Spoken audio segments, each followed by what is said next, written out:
got our right fielder for us. What's his? Kuiper. Is it Kuiper? Kuiper? Yeah. Of course. Because we did Kuiper as well. Of course. It's PK. Is that what PK says? Just run his name into the dirt. Yeah, we're going to talk a lot about our buddy Kuiper. Oh, I meant our buddy PK. Oh.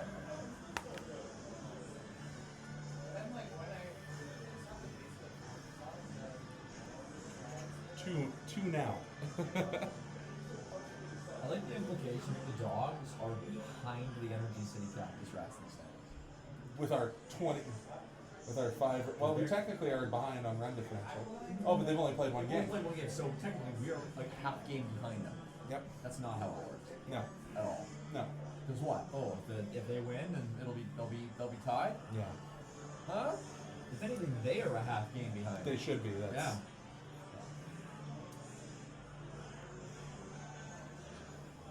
That's just wrong. Oh, look at this. Look, no. Look. It is. Because the dog, it says the Dawgs are a negative half game behind. Yeah. So they're half game ahead. Yeah, but it just isn't seeing the integer. What?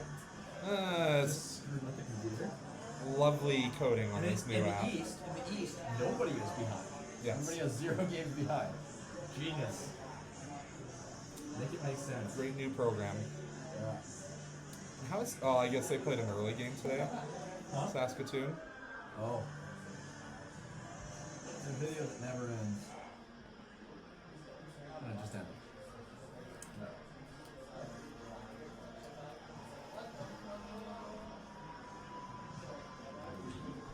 Hello, fans. Welcome to beautiful Siemens Stadium for the third game for both the Okotoks Dawgs and the visiting Lethbridge Bulls. 2 teams enter undefeated, but only one will leave that way, Mike, in a cloudy, blustery day here in Okotoks.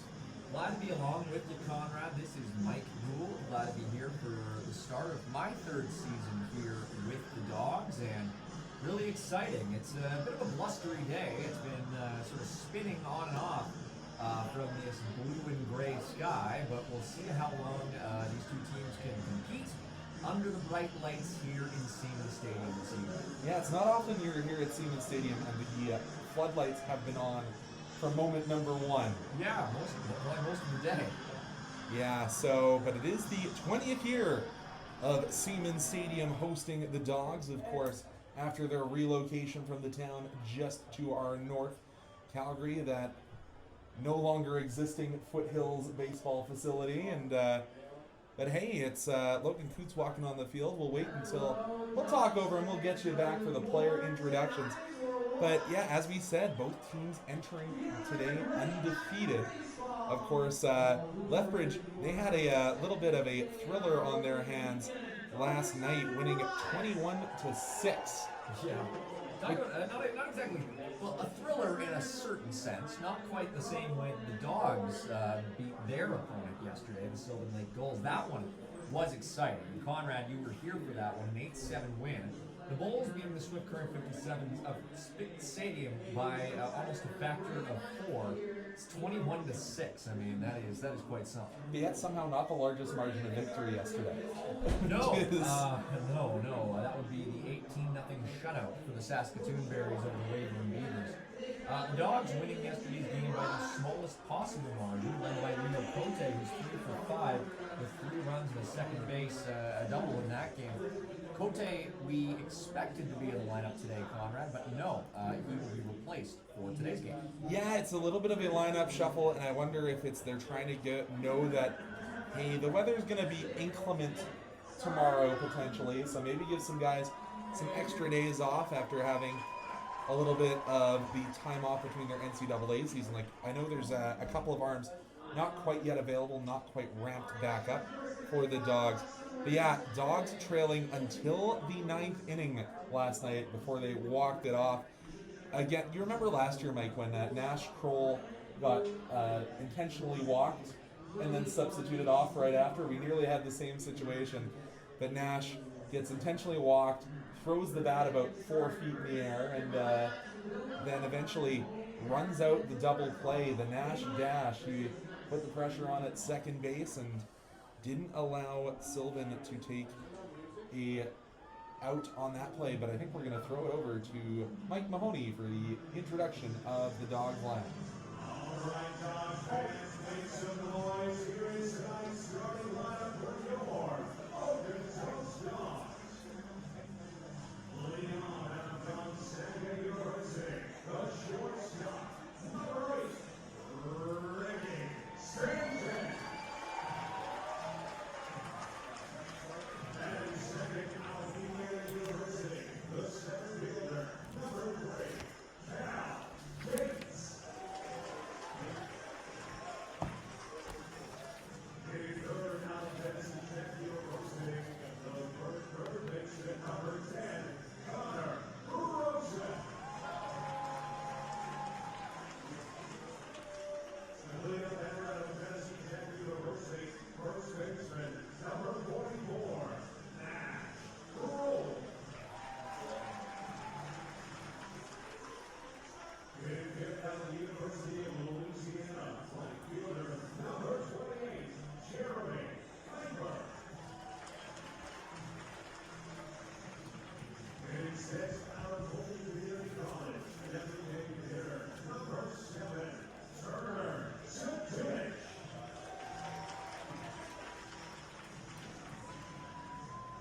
Getting seventh out of the University of New Mexico, the catcher, number 26, Lachlan Vaughn.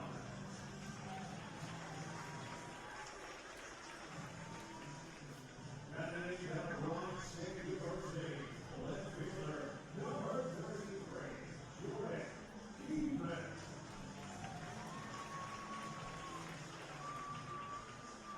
Getting ninth out of the University of Mary, second base, number 6, Hank Griffin. And on the mound tonight, out of Ottawa University, Arizona, number 29, Ty Johnson.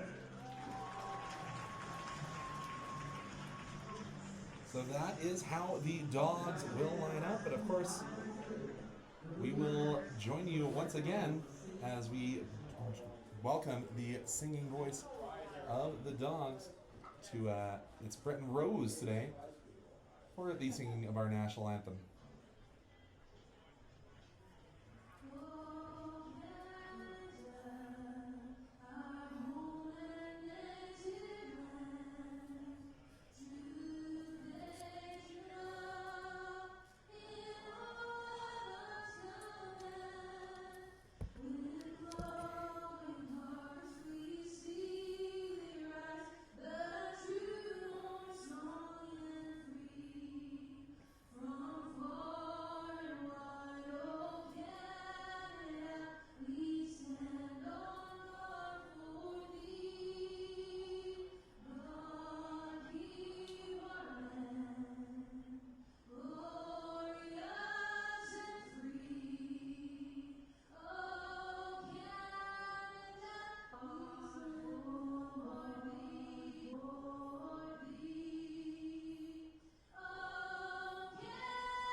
Great rendition of that.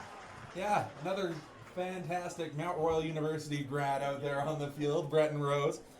But it, as you heard from Mike Mahoney, a mix of veteran Dawgs and a good mix of some of the new guys.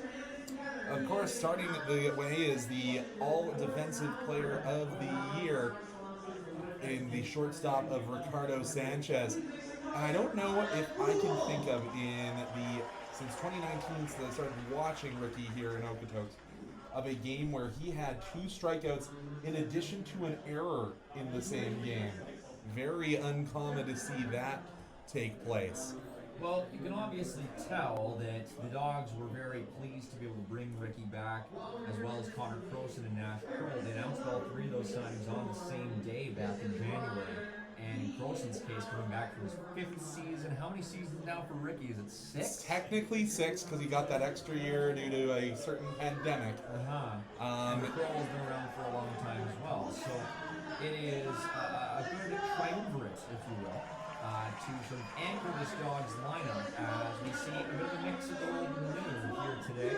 Some legacy players, some bloodlines here in display, or on display rather, in their lineup, going up against a difficult opponent. And of course, maybe the weather conditions don't necessarily match the uniforms the Dawgs are wearing, but it is indeed, Conrad, 5 o'clock somewhere. Yeah, of course, that Jimmy Buffett Memorial sort of atmosphere here, and you know, you'd like to wear these jerseys with some bright blue skies and a little bit of sunshine, but it hasn't deterred a lot of our Okotoks faithful. Oh yeah, great turnout today. It's maybe not pina colada weather so much as, I don't know, hot chocolate or something close. Something in between, I suppose, but hasn't deterred the crowd. It is a solid late May showing here, I would say, at Seaman Stadium, and only ramp up as the season continues. And according to my weather app, still 17 degrees Celsius, but we do have a pretty steady wind going from right to left. And of course, speaking of new additions, the man on the mound, as you heard, from around the Phoenix, Arizona area, Ty Johnson, born in Gilbert, but attending Ottawa University, Arizona, not the one north of the border. Those American schools can be so funny when it comes to, you know, putting in geographical names that you might suspect. You ever heard of Miami University, Conrad? Yeah, It's in not Ohio. Yes, it's not in Florida. But I think it's because of like the Miami Valley or something. There's all sorts. I mean, how many different Londons are there? How many different Springfields are there? And so Ty Johnson, the Ottawan, to a certain degree, is pitching for the Dawgs today, going up against Caleb Haney. And it looks like he's having a bit of trouble keeping that hat on his head, so maybe the wind a little bit more severe than we thought. We'll talk a little bit about Ty Johnson as this game goes on. Are we on time for our first pitch? Mike, for once we are ahead of schedule on our first pitch. 7:04, the time of the first pitch, which is a ball. I believe it is Brad Johnson behind home plate here today. No, it is Marcel Rosetto behind home, I have heard. Oh, you're right. It is Marcel Rosetto. I was looking at last night. It was Brad Johnson behind home plate last night. Marcel Rosetto behind home plate tonight. Mike Richards over at first base, and Adam Smith, not the philosopher, over at third base. So we won't see the invisible hand, is what you're saying, Mike. We shall see. I don't know if Diego Maradona is going to be out there, but there will be some hands in action. And the first pitch made contact with, the count now 2-1. Of course, the first game we've seen Connor Croson at third base, Mike. Of course, you're used to seeing him there, but for the first 2 games of the season, he was over at second base. So a new infield, of course, missing Aiden Rose, as he is no longer eligible for play at this level. And that one will find the outfield grass. A leadoff single for Caleb Haney, and not a lot of urgency in getting to first base. Knew that one had found grass, and the new, I guess 6-7's fallen out of favor, but it's all about the scuba celebration when they get on base. I'm not sure about that. I do know that Caleb Haney is already riding red hot in the early stages of this season. In that 21-6 to win over Swift Current yesterday, he went 2 for 4, but he had 7 plate appearances because he had 3 walks, and he ended up driving home 3 runs in that game as well. So not a bad showing for number 2, and now he is aboard as Joshua Milton comes up. He also had a great game yesterday, going 5 for 6 for this Lethbridge team. But that will bring forth Joshua Milton. Milton, playing in center field today. Said we'll talk about Ty Johnson. Trust me, we will. Runner fakes like he's going. Milton hits it to third. They get the one at second, and they turn the twin killing. That's the way to get him off the base pass. 1 pitch, 1 double play.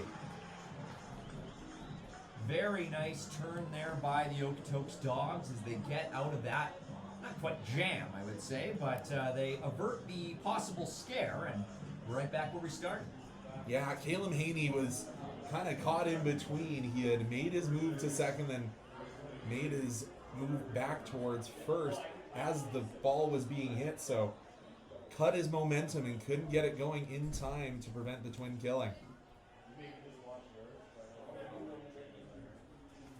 Swing and a miss. The off speed there from Johnson. This is Carter Clairhout. Carter Clairhout, the long-time Lethbridge Bull, I believe in his third year with the club, and has been an all-star representative a few times, and we've seen him in the home run derby as well last year. I think it was Clairhout who hit the ball into the Pete Plummer truck last year, if I remember correctly. He batted fourth yesterday, I want to say. No, he batted third. He started in the 3 spot. Was eventually replaced by Tyler Lohman, but not before he went 2 for 4 with a 3 RBI showing himself.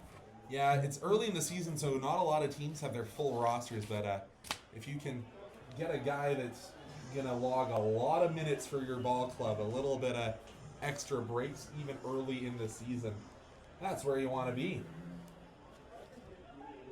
But talking about Ty Johnson, he has a fastball that tops out at 90, a cutter, a curve, and a change. So a 4-pitch mix out of the Phoenix area. That one trying to paint that outside corner against Carter Clairhout, and I gotta say, for one of the power hitters in this league for a long time, probably wise.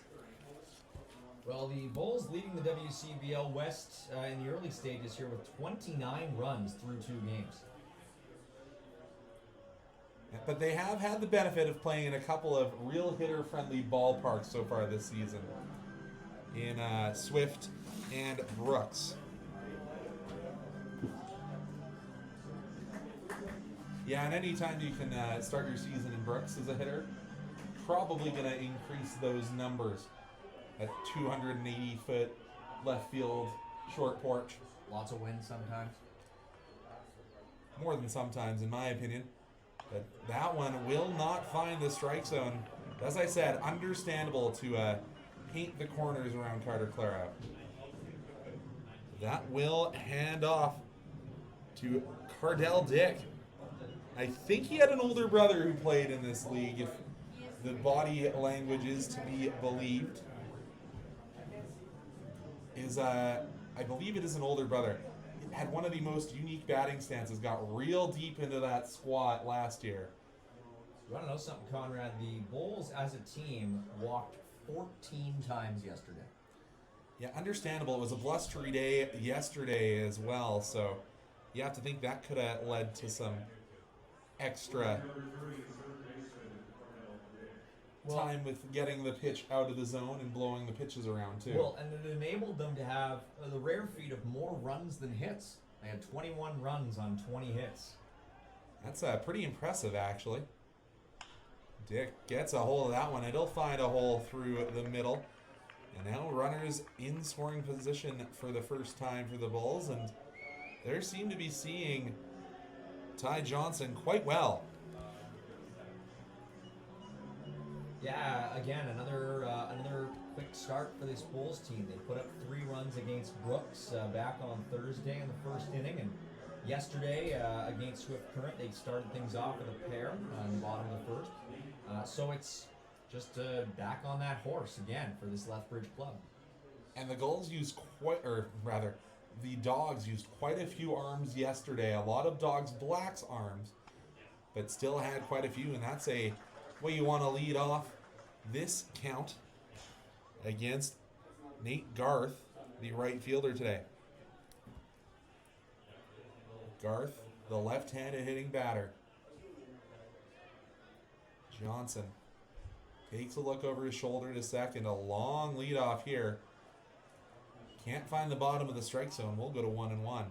And folks, if you want to follow along with stats from these games, you can go to ballclubs, that is with a Z.com/WCBL.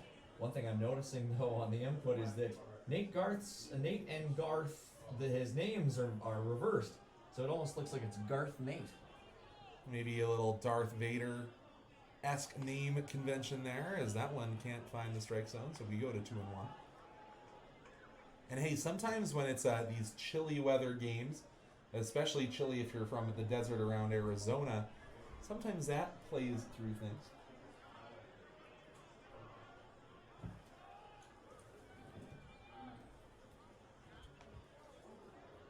Two and one the count. Well, it seems we're having a bit of a mic issue, but we'll figure this one out. All right, here I am. Wonder if that sounds any better. 2-2 count.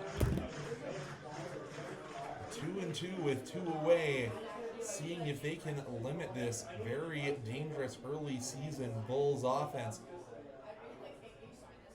Takes a long look to second, delivers outside, full count once again.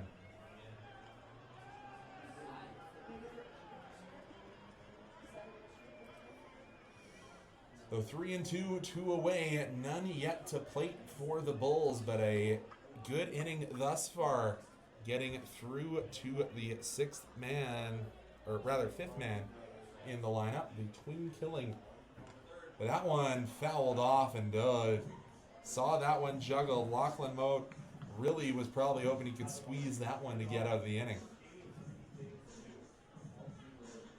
The runners did go, and hey, it's in one of these games where you are worried about the weather maybe shortening this game. You want to get to the required innings of record, so you want the Dawgs potentially to get through some innings here, and I'm sure Lethbridge, they want to put runs on the board knowing that you might not necessarily be able to have that time to come back. Swing, and that one's fouled off the protective netting. Remind me, what is that number of minimum innings? I do believe it is 7, the minimum that needs to be played. I will double check that as we go through, and just seeing a little bit of a hitch in the giddy up there from Carter Clarout as he was walking back to second. Of course, when you think of first baseman, maybe speed isn't the first attribute you think of. But Carter Clarout, power hitter, important on the base pass. And he's going to get rung out. The late signal from Rossetto. The Bulls, they threaten but do not score. The Dawgs will be up to bat when we return here on Flow College. So the weird thing is if I press first base, right? Yep. I can get a guy on first base. But then once there's a guy on base, Yeah. Yeah, you just have to, it's a toggle if they're on the base. okay, but watch this. Yeah. If I press second base now, Yeah.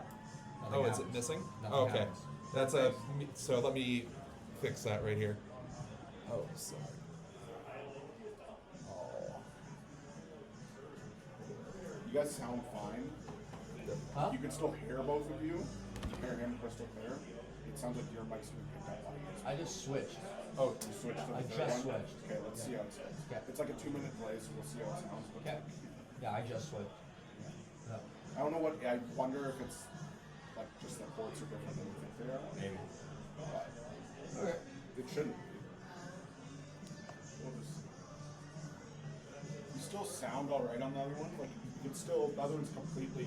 Still use it for the entire game. It's Okay. just not perfect. Just let me know. Good Should work be now? fixed. Yeah. Cool. Thank you. So yeah, if that happens, just bring the cursor over to it and hold the button. Oh, they are using a pitch comm. What? I didn't know this, that we had pitch comms in the WCBL, but they just saw that they were getting it into the glove there. Yeah.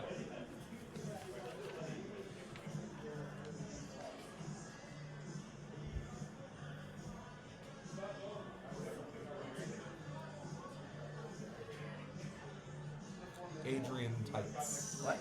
Adrian, correct? Since I'm dropping all of my shit.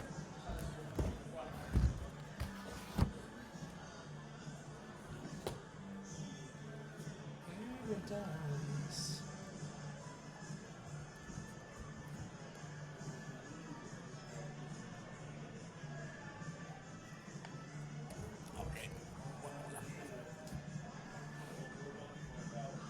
back here on Dawgs Baseball, brought to you on Flow College. Conrad Wood with you.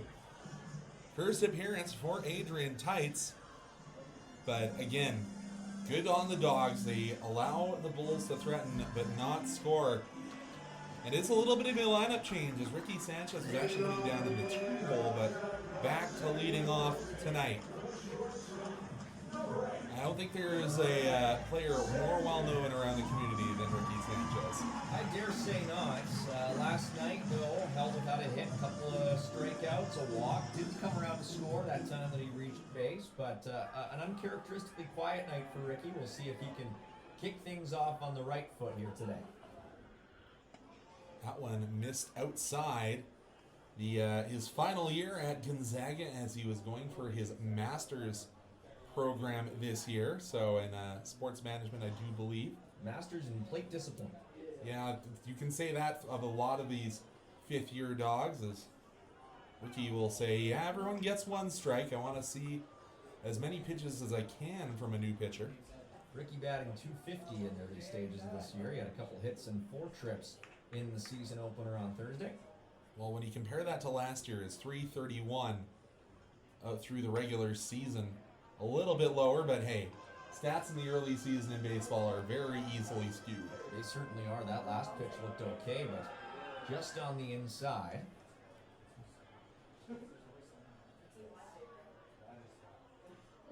The 2-1 delivery. Ricky watches that one skim off the red shale here in Okotoks. 3-1. And hey, as a leadoff guy, your most important job isn't to make contact, it's to get on base. Absolutely. That one was not quite as close, I will say. Adrian Tights on the mound. Delivers.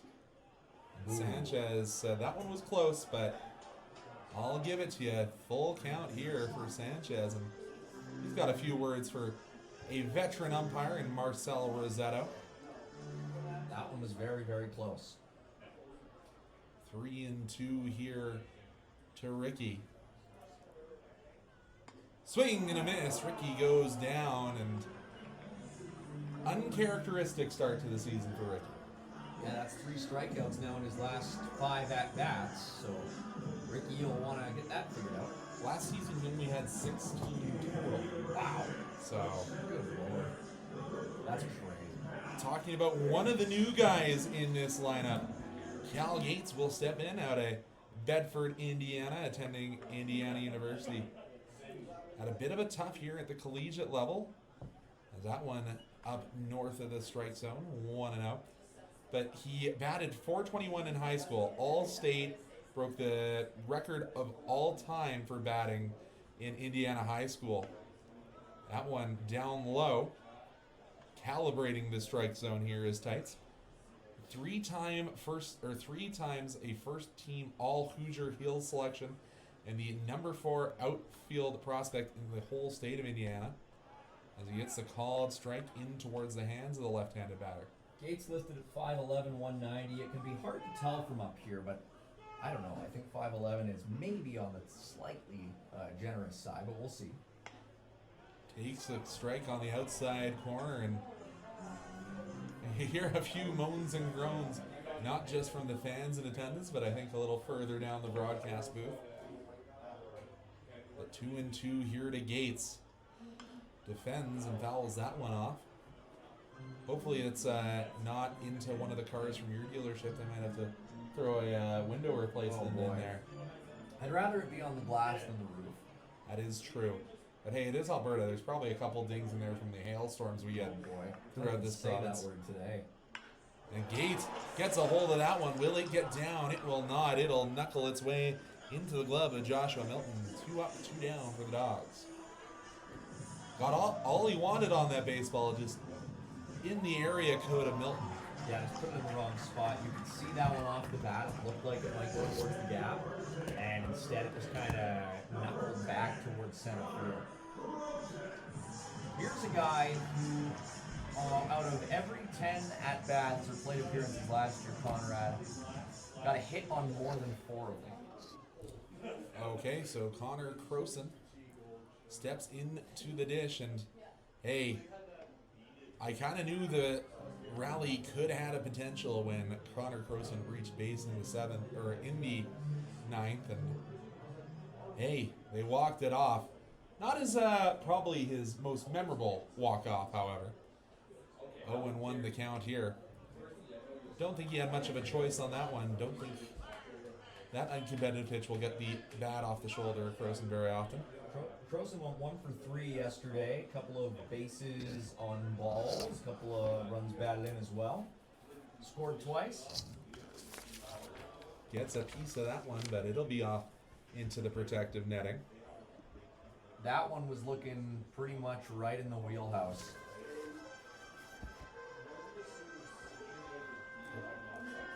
I just screwed something up there on you, Mike. So there has not been the 2 Dawgs runs.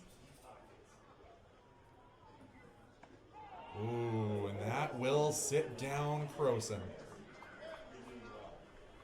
The Dawgs go 1-2-3, but we will be back with you when we return on Okotoks Dawgs Baseball. So are we muted? Yo, that's the one. You going? Yes. Can I join you guys? All right, let's go.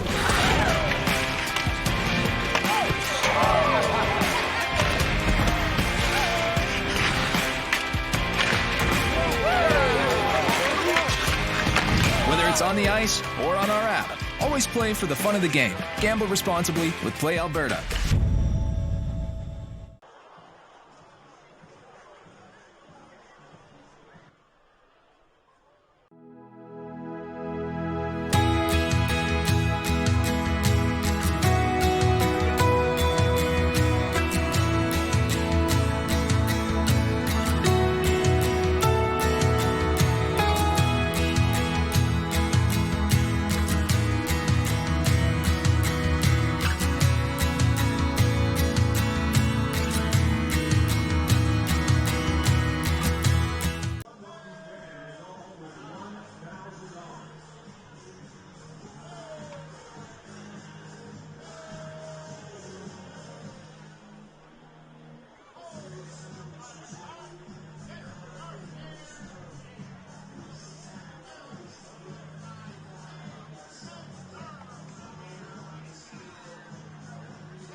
As we return here in Okotoks Dawgs Baseball.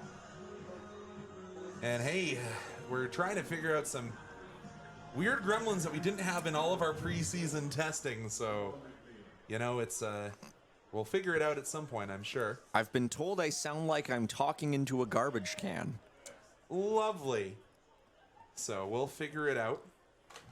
Scoreless after 1. First pitch of the inning in to Noah McNeil. Called a ball. Just a smidge outside.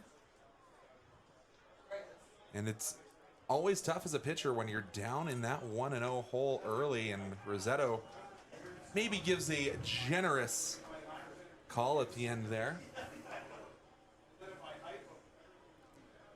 1-1 the count. An interesting Nash Kroll having a long discussion over with the first base umpire, which is Mike Richards, who was manning home plate last night.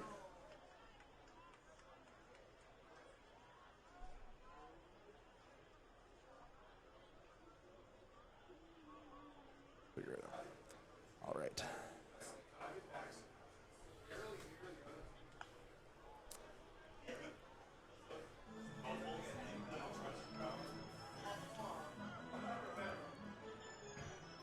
We'll figure it out here, folks. Sorry about that. But 2-2 the count.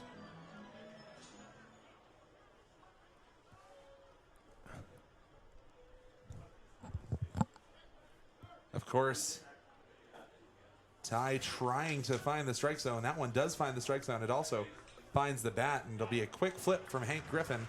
One away. Bit of a high throw there over to Nash Kroll at first, but he grabs it and holds on.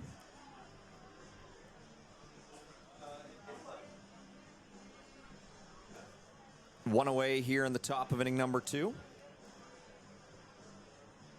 We're just hitting the same buttons at the same time, Mike. Yeah, we're to the folks watching, we are getting used to what we were already used to last year. It's game 2. It's early in the season for us too in the broadcast booth. Yeah, we'll figure it out.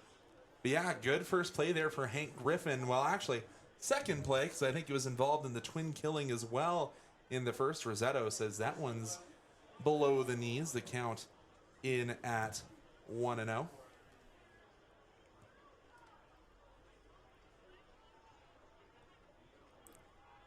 So, believe this is Rain Matsuzaki. yeah, Rain Matsuzaki, and he'll say, I like that last hit. We're going to send it right to the same place. Hank Griffin says, I will take that all day, and 2 outs via the glove of Griffin. Yeah, a couple 4-3 putouts. Not a bad way to do business. And it's got to help when you're a younger player. Not that Hank's been through the system. He's been with the Dawgs a few years coming out of that academy program. But having Ricky Sanchez on the other side of that second base bag has to at least help you mentally, knowing you got a veteran there. And hey, your first baseman, one of the best to do it in the WCBL, is a swing and a miss. Finally getting ahead in the count is Johnson. If you're Hank Griffin, you probably feel at least like your legs are a couple inches longer. Like you got a little bit more... well, you don't have to cover as much ground. Let's just put it that way. And that you do cover more ground just by default. Yeah, having Ricky being able to get all the way over to the other side of that second base bag. Speak of the devil. Sanchez heels on the grass, and 1, 2, 3. A quick set of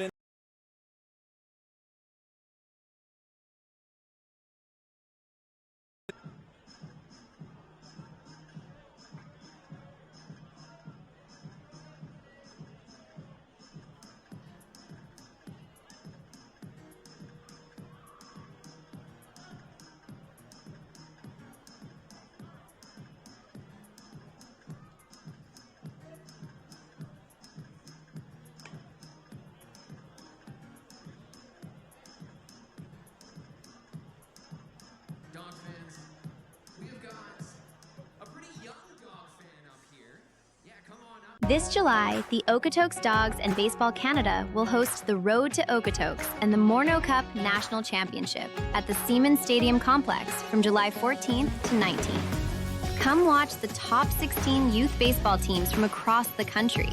These are the future stars of Canadian baseball, tomorrow's collegiate standouts and professional players, all chasing a national championship.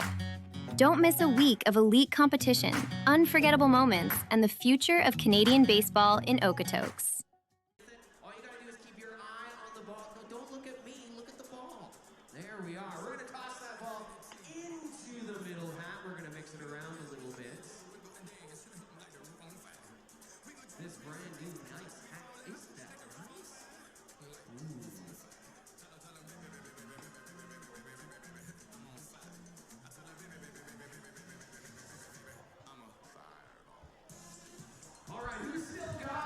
So the warm-up pitches are gone, but the cap shuffle goes on with our friend Logan Coots. So it's Jeremy Kuiper's turn. Yep. And Kuiper is a young gentleman committed to the University of Lafayette. He's also a Chandler, Arizona product. Went 1 for 4 last night as a designated hitter. Also struck out. Now, for those of you just tuning in, well, this probably hasn't even been established in previous games, but of course, we like to give our Dogs players affectionate nicknames, you know, just to sort of, as a form of shorthand, just as a form of allowing folks to get a little closer to the action. And of course, with the name Jeremy Kuiper, Kuiper, the astrological. Astrological. There we go. The nerd inside me wants to nickname him Pluto. Pluto, of course, no longer a planet, just a large astrological body. Inside the Kuiper Belt. Correct. Well, sometimes. It has a weird... Most of the time. Weird elliptical pattern. Yeah, it's a dwarf planet, but Jeremy Kuiper is no dwarf. No, he is not, and had a great year last year with Chandler Gilbert Community College. Through 55 games played, batted .316, 19 home runs with the community college. So got some pop to that bat. He's in a battle here, 2-2 the count. Jammed in on the hands. Well, that one bobble through. It will not. Good job there handling the slow roller is Haney. So when Kuiper is at the bat, are the infielders asteroids? I think that's more the ball in that theoretical scenario. Something like that. Here's Nash Kroll. Speaking of another guy with pop in his bat. I think he's got his own orbit. He certainly tends to, and actually, they've switched up the batting order on me because it was I thought it was supposed to be Nash batting in the 4-hole, but no, it is Kuiper. And Nash, he gets a lot of that baseball, but warning track will, all that will carry. Tried to ambush that first pitch and got a lot of it, but it's just a long F8. He put a lot of power into that ball. First pitch he's seen today. And trying to think of another planetary pun to make for Nash Kroll in this one, but... it was almost a moonshot. Almost a moonshot indeed for number 44. So now it is... Apparently, it's Jordan Kievman. I had it as this was the spot in the lineup for Turner Zadunich. But we're mixing it up on me, keeping me on my toes. Yeah, Zadunich is due up next now. Oof. Well, if he is even going to see the plate, again, the early ambush, the Kievman can't race it out. That was a quick one. Chopped it right to first, and he had to make the play to second covering. And just like that, again, 1, 2, 3, they go down. 6 up, 6 down for the Dogs. They'll look to alleviate that next time they're out to bat. But we will head to the 3rd inning when we return here on Flow College. Presented by Secure Energy. And Dogs fans, have you had the chance to try our Saturday specialty, the rain delay, mixed with buckle vodka? This July, the Okotoks Dogs and Baseball Canada will host the Road to Okotoks and the Morneau Cup National Championship at the Seaman Stadium Complex from July 14th to 19th. Come watch the top 16 youth baseball teams from across the country. These are the future stars of Canadian baseball, tomorrow's collegiate standouts and professional players, all chasing a national championship. Don't miss a week of elite competition, unforgettable moments, and the future of Canadian baseball in Okotoks.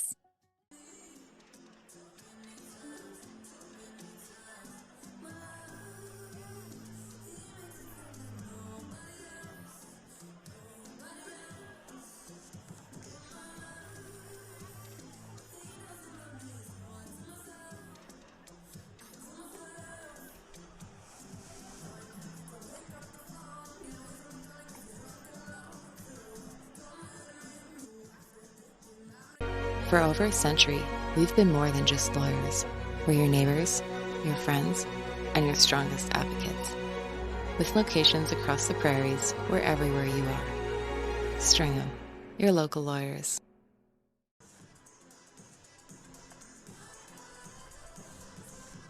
Now we are back here at Siemens Stadium. Scoreboard still at zeros as we head into the top of the 3rd, despite a couple of chances for Lethbridge to get on the board, but have threatened but haven't crossed the plate. So this is Jack Wheatley, the shortstop. And if you're a nerd like I am, there's a space reference there. Wheatley, of course, the name of the Space Corps in the Portal series of video games. Good Lord. I'm a huge nerd. Called first strike there, right at around the knees for Wheatley. Wheatley did not play yesterday, but he was one of the leaders for Lethbridge in their 8-3 win over Brooks on opening day. He went 2 for 3 with a pair of runs. And he'll reach base again. Finally getting ahead in the count again was Johnson, but just gives up that contact. And as much as you, whatever you think of Trevor Bauer, of hear all of his mentality about approaching at-bats and needing that first strike, and how often it then puts the batter on the back foot. But this Bulls team certainly making a lot of contact. That brings up Caleb Haney. He singled back in the first. And has been very good on defense, but he'll take a call at first strike. I think Ty Johnson, despite all the contact he's given up, is starting to figure things out here. That was a nicely placed pitch. Looked like it might have been an off-speed pitch, and it was just inside the outside part of the zone. And again, it's a gusty day, and the wind kind of now coming more slightly in towards home plate, so that one fouled off in the direction of the berm, sends a squadron of children trying to get a free souvenir. Kind of seemed like the exact same pitch, and that time it was more appealing for Hamey, but just didn't quite get perfect wood on it. So 0-2 for Haney here as we continue on with game number 3 of the WCBL schedule for both these clubs. 0-2, and now it'll be chopped up the middle. They turn one to Sanchez. Sanchez in the dirt in time. Great dig from Nash Kroll. Hang a star on that one as the usually sure-armed Sanchez skipped that one through the dirt, but dug out well by 44 in blue. Yeah, that's a real pretty play by the Okotoks Dawgs. That's a textbook 4-6-3 double play. And wouldn't you know it, another opening hit gets wiped off the board by this Dawgs infield defense. And when you look at a guy with the stature of Nash Kroll, you can maybe think of Vlad Guerrero Jr. Is that one inside for a ball? But he certainly gets the stretch in. Maybe he's done a little bit of yoga in his life to get that little bit of extra flexibility to dig that one out of the dirt. He's a flexible fella, that number 44. And hey, like as I said last night, I watched the preseason tune-up game for some of the guys who came in a little bit earlier, and Nash Dash certainly is taking place this year. The speed has been added as that extra tool in his toolbox. 2-0 count to here, and we are back at the top of the order. Joshua Milton standing in, and he'll finally take a strike. Right there at the shins. That one was as close as it could be.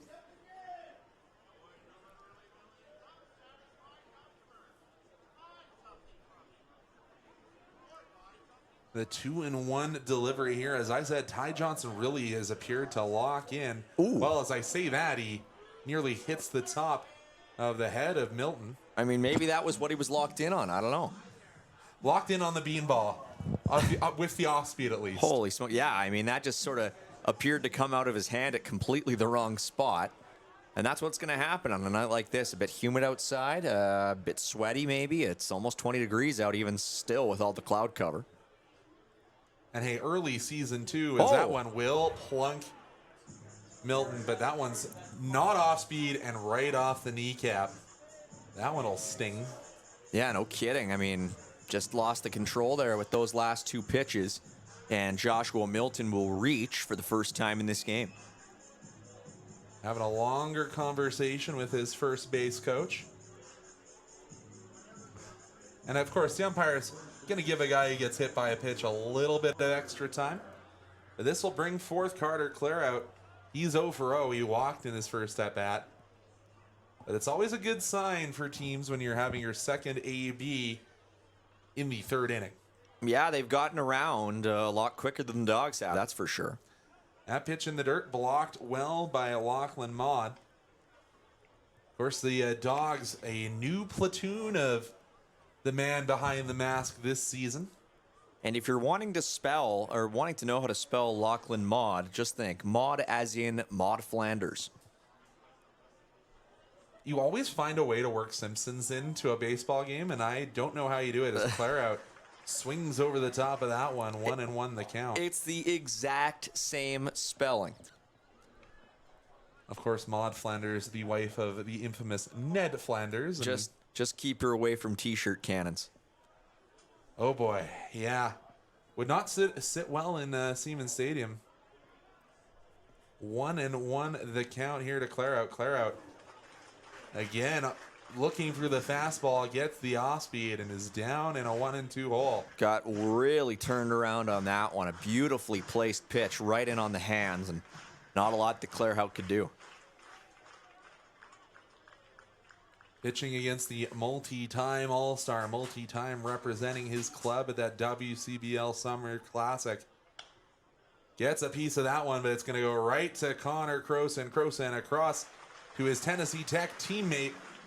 And the Bulls are retired. Again, get a couple of base runners, but a twin killing and a Carter Clairhout 5-3 will end it. We'll be back on the other side of these messages at Siemens Stadium.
So the Dawgs going to look to have their first inning where they don't go down 1-2-3 here in the bottom half of the third.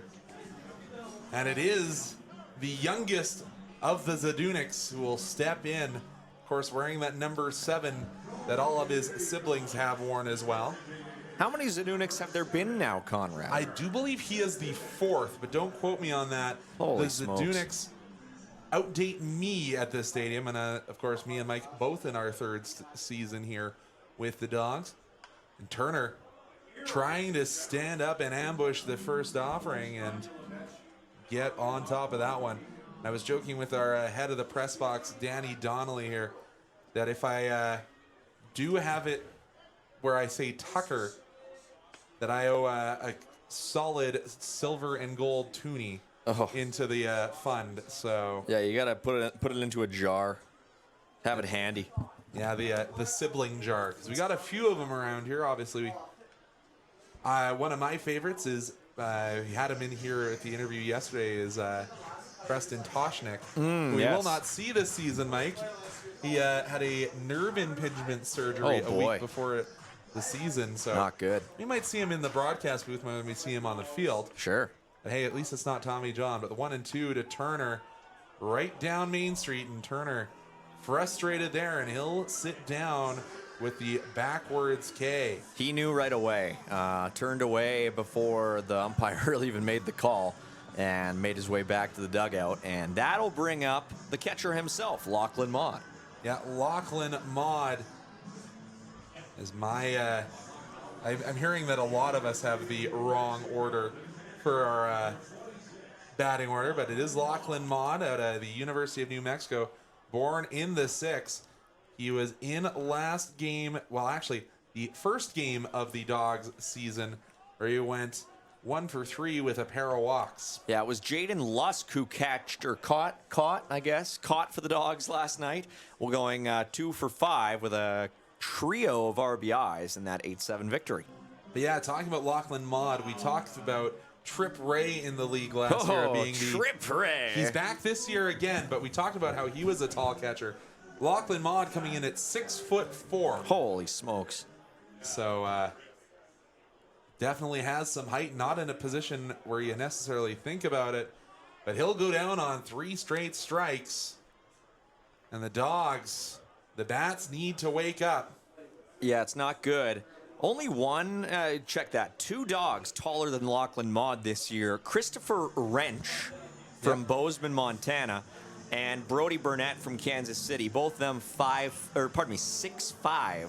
A handful of 6'4" fellas. I will say Lachlan Maud, that might be a conservative 6'4". He's a tall guy. Yeah, and we also had in the home opener, one of the Dogs' Blacks pitchers, AJ Rogers. He's 18 and 6'8". Goodness me, that's too tall. Yeah, I don't know what they're feeding him out here in Okotoks, but maybe you need to continue. But we are down at the bottom of the order, down with Hank Griffin starting his first game of the year, and he'll start this at bat 1-1. You heard about that kid from Moldova who played for the Brantford Battalion, or I guess the North Bay Battalion now this year in the OHL, who's 7'1". Yeah, no, I'm good. I'm 6'3" and I hit my head on some door frames. So. Alexander Karmanov, and he's named as such because he is a car man. Oh. He is a car of a man. He is taller than a car. Is long.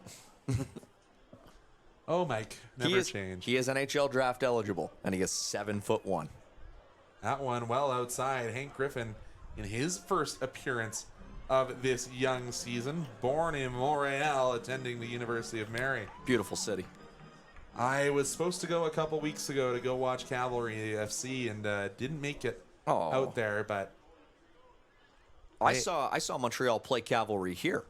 Yes, a beautiful stadium, just a few minutes north of our location here, but Hank Griffin into a full count, looking to be the first Dog to reach base today. So far, so good for this Lethbridge pitcher. Yeah, Adrian Tights pretty happy with how he's been performing as Griffin fouls that one off as he falls over the first baseline. And good on our sound guy, Christian, playing the bugle to wake up the Bats. No kidding.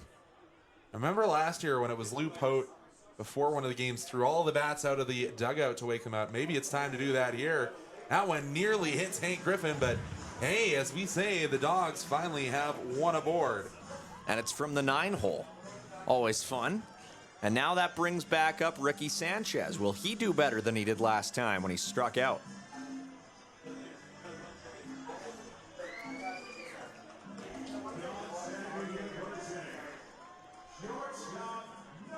So back to the leadoff man, as you said, Ricky Sanchez.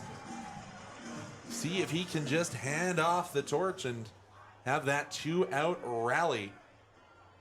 Hey, maybe get the first crack of the game in here for the Dogs. Score still at 0 apiece. That one in low for Ricardo. Not missing Ricky this year for any siblings' weddings this year, I've heard. So good to have Ricky for the full season for his final year in the WCBL. Mr. Sanchez. Pretty special player. Takes and no, says Rossetto. 2-0 the count to number 8. And I was going to say red, but no, the Dogs, of course, in their 5 o'clock somewhere blues with surfboards, Volkswagen buses, and parrots all over them.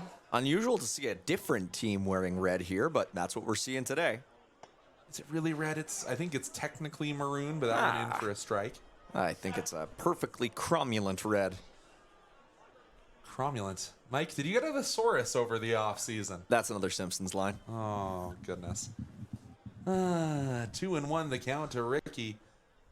As we said, an abnormal start, but getting some focus over to Hank Griffin first. First pickoff we've seen today from either pitcher. Well, it's hard to have a pickoff attempt when you haven't had anyone on base. Well, from either pitcher, I will say. Yes, this is true.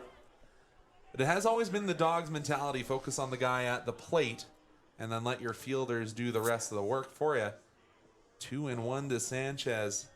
long look in from Tights, and he'll go back to first again, and Griffin in standing up. Kind of be a baller move to do a pickoff attempt with nobody on base, just to psych out the hitter, you know?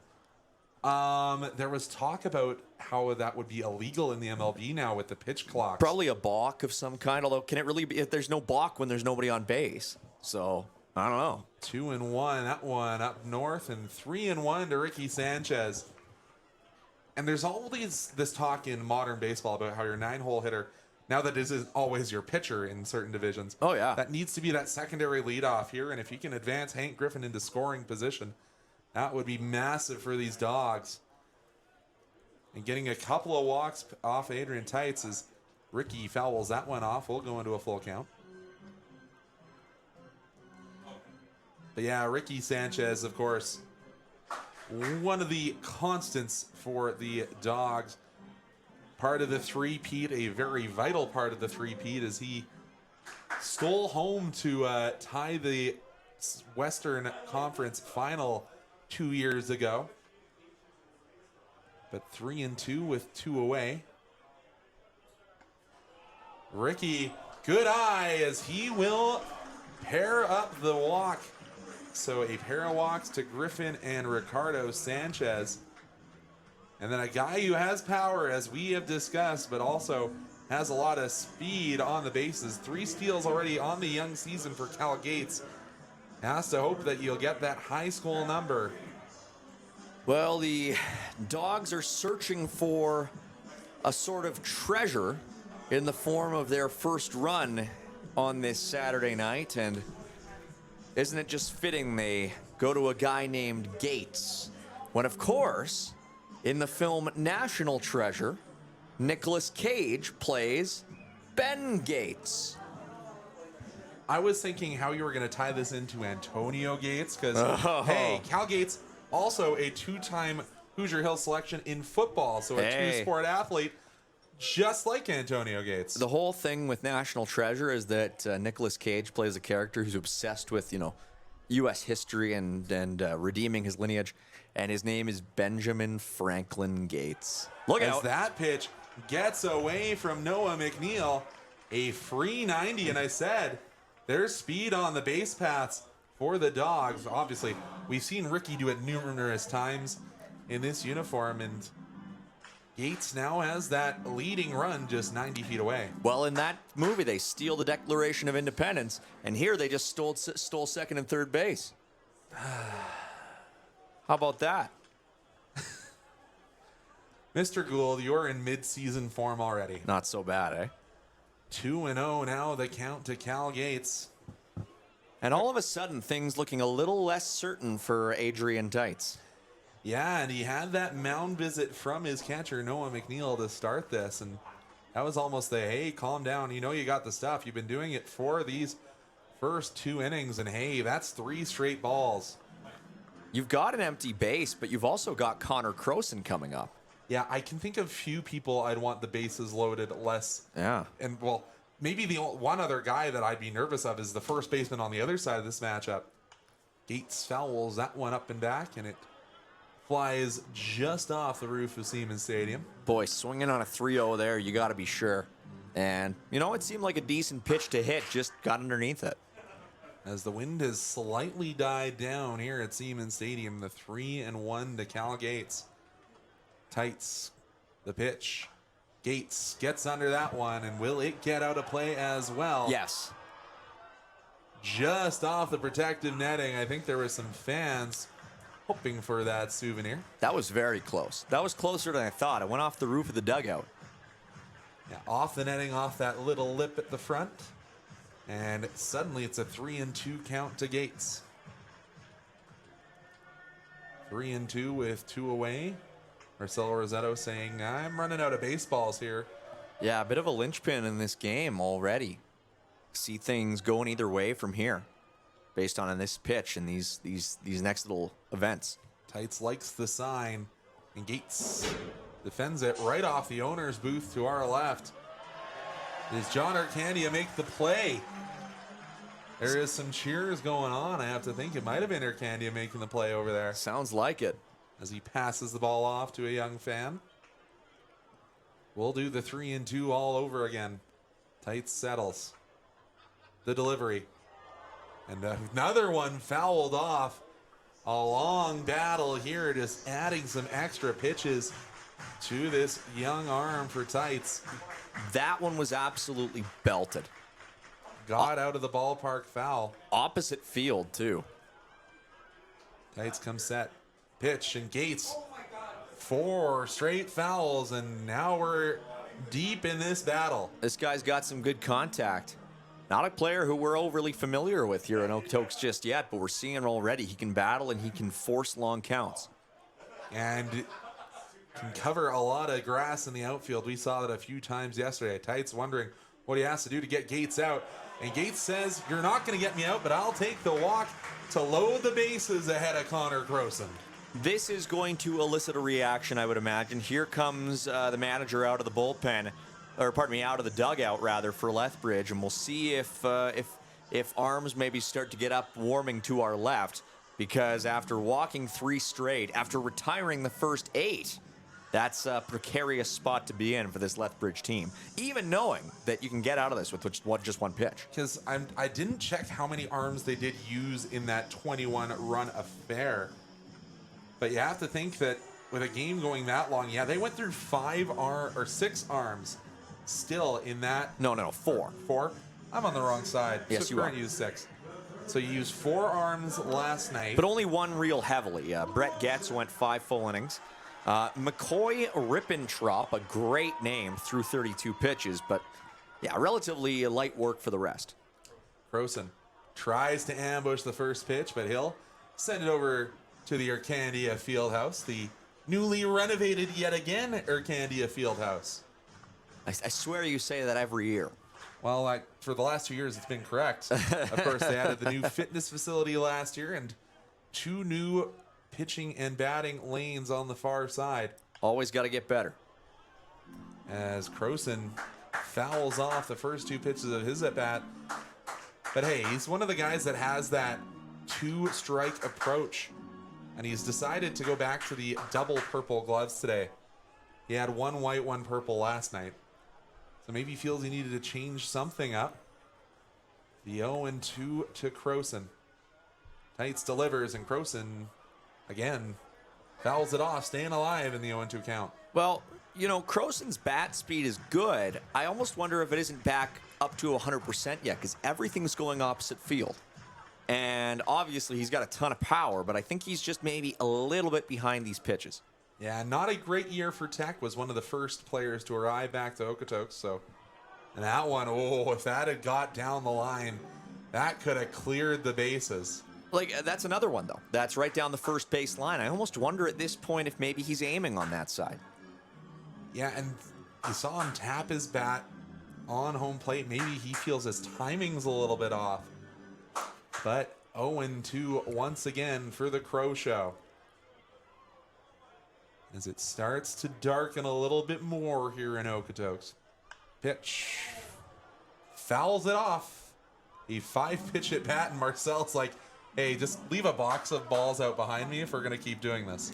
Again, though, every single pitch is getting hit to the right side. Yeah, it's not the spray that we saw from the previous batter, Cal Gates. Yeah, this is really fascinating stuff. Obviously, the early stages of this season, players still getting a feel for their games, especially in this ballpark. The 0-2 once again to Croson, and Croson says, that's a little close for comfort. 1-2. Yeah, just sort of redefining the inside part of the plate. That one was definitely closer to Croson's shoulder than it was to the strike zone. Croson not wearing any of that arm protection that you see a lot of guys wearing.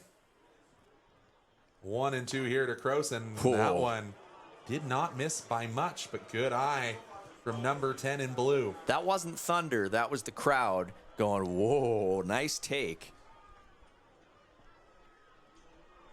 The ethereal zone from Marcel Rosetto. Tights. Quick set. Croson battles that one off. Clear out. Takes a few jogging steps to watch that one fly out. And as you said, everything off to that first base side. It's just crazy. It's like mechanical at this point. He is behind a little bit on all of these pitches, and you know he'd get good wood on them, and put them in play, but just a half second behind. 2-2, and Croson puts it right back up the middle, and that will score one. Sanchez gonna round as well. It'll score two, and the Dawgs, after the bats were silent for 2 innings, make the pair of walks count as they played a pair. We were waiting for Connor Croson to establish his timing, and he finally did. And just like that, the Dawgs played two. That was a comebacker straight up the middle, glanced off the glove of the pitcher as it went by, right between the middle infielders, and wouldn't you know it, Connor Croson, a 2 RBI single after 6 fouls to the right side. And it'll hand over to Jeremy Kuiper, playing right today at the University of Louisiana Lafayette. About as far as away, well, he's committed there. Hasn't yet played his game, about as far away in the continental U.S.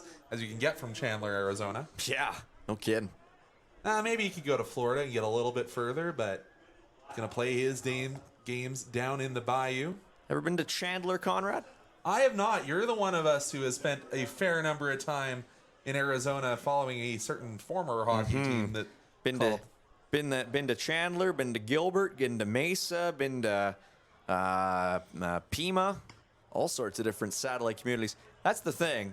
Really, if you're from Arizona, generally speaking, you're either from Phoenix or you're from Tucson. But there's a lot of different places that you could be from in Phoenix. It's almost like that, what borough of the 6 in Toronto you're from, or what borough in Toronto you're from, or New York you're from. Trying to think which part of Toronto is the most like Chandler. Chandler's kind of like the Mississauga, I would suppose, of Phoenix. Interesting. The 3-1 to Kuiper.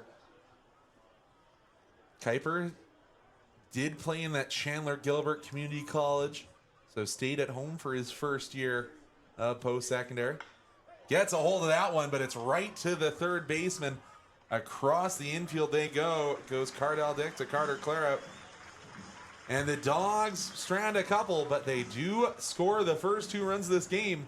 2 runs on 1 hit for the Dawgs that inning. We'll be back on the other side of these messages where Mike Gould. Yo, Dustin, you a goalie? Yes. Can I join you guys? All right, let's go.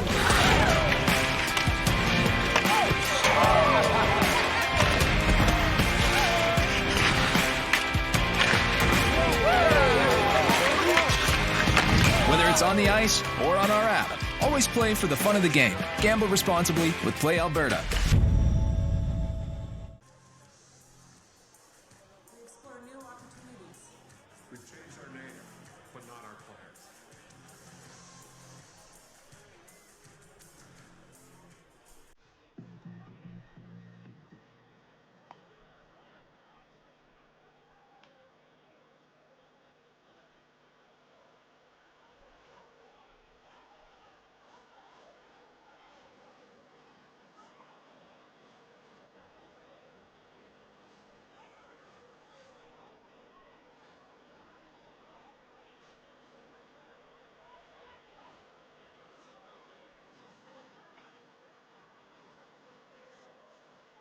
Now pitching for your Dawgs out of Dawgs Academy, number 25, Caden Fisher.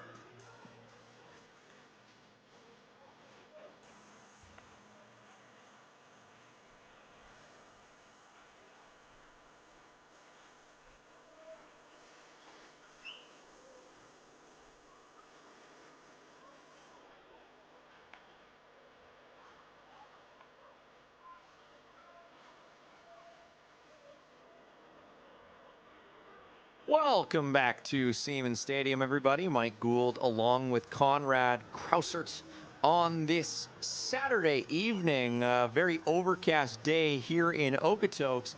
And we are here for the top of inning number 4, and the Dawgs have a new pitcher on the mound. Yeah, it is Caden Fisher, a Dawgs Academy alumni, committed to Beausier Harris Community College out of St. Albert, Alberta. But the big thing to note is he is big. 6'5". He gets a swing on the first offering. Pretty good start there for Caden Fisher. He succeeds Ty Johnson, who went to full 3 innings, allowing 3 hits and a walk to go along with a strikeout on 44 pitches. And Fisher, who is a righty, will gear up for pitch number 2. That one is looped into left field and will fall, or no, was that caught? Tough to see from here. That will fall for a base hit to kick off inning number 4. And was that a new batter? Because that doesn't look like that was Cardell Dick to me. I believe so. I think it was Cardell Dick. He had a number 3 on his back. That's Cardell Dick's number 3. Oh, I have the wrong number on my sheet. Yeah, no, we're working out the early season kinks. And hey, using a new stats system No kidding. as well. Yeah, no more point streak. We're on ballclubs.com. Follow along, ballclubs.com. Another pitch here, this one to Nate Garth, who swings right through it, 0-1.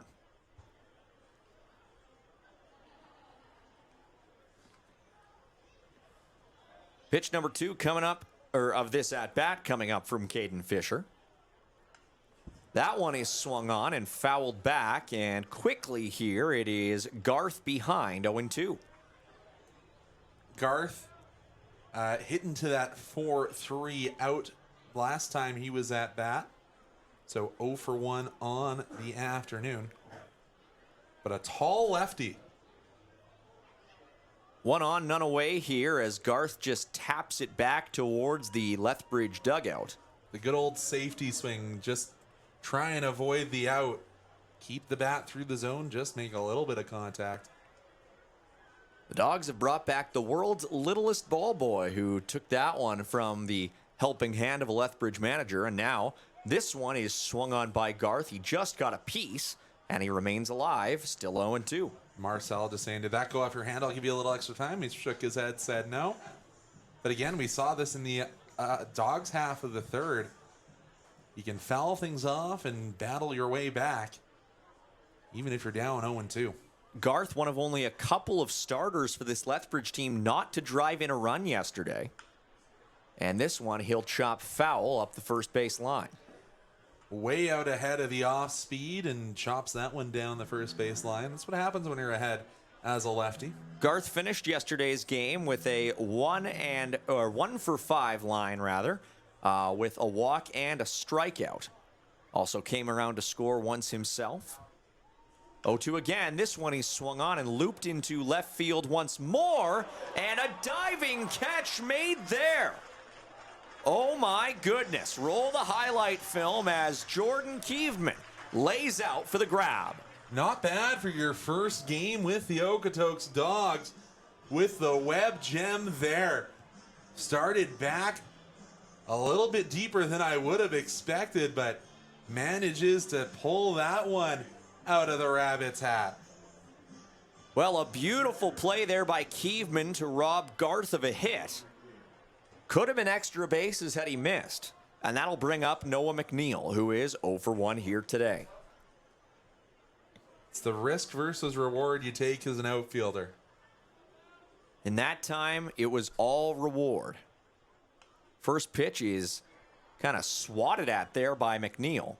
And he'll put that one out of play into the seats. The excuse me swing where you're trying to check the swing, but you make contact anyways. And don't usually see an excuse me swing get out of the ballpark like that. Call that one a pickleball swing, I think. 0-1 here to McNeil.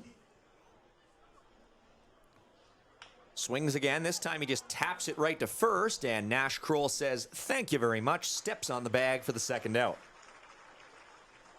But the runner does advance. Cardell Dick makes his way to second base. So he is in scoring position with 2 away here in the 4th. Advancing the runner when there's 1 away already, a little bit less of a threat, but off the result of the effectively swinging bunt, not the worst. And not usually you see the pitcher ask for time and come for the meeting away from the mound. But again, sometimes these younger pitchers, they're not used to playing at this collegiate level where it's usually the catcher who gets to make that decision. Marches to the beat of his own drum, so it seems. Rain Matsuzaki coming up here for Lethbridge, operating out of the 7-hole, which he was in yesterday when he went 2 for 4 with 3 runs and an RBI. First pitch to Matsuzaki is just an eyelash outside, 1-0. Dawgs leading 2-0 here in the top of inning number 4 off of a 2-run single by Connor Croson in the 3rd.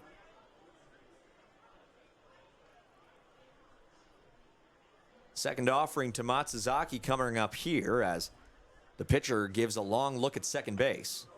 That one is also outside. A bit of a thought there by Marcel Rosetio about whether to put it as a strike or a ball, and instead it's 2-0.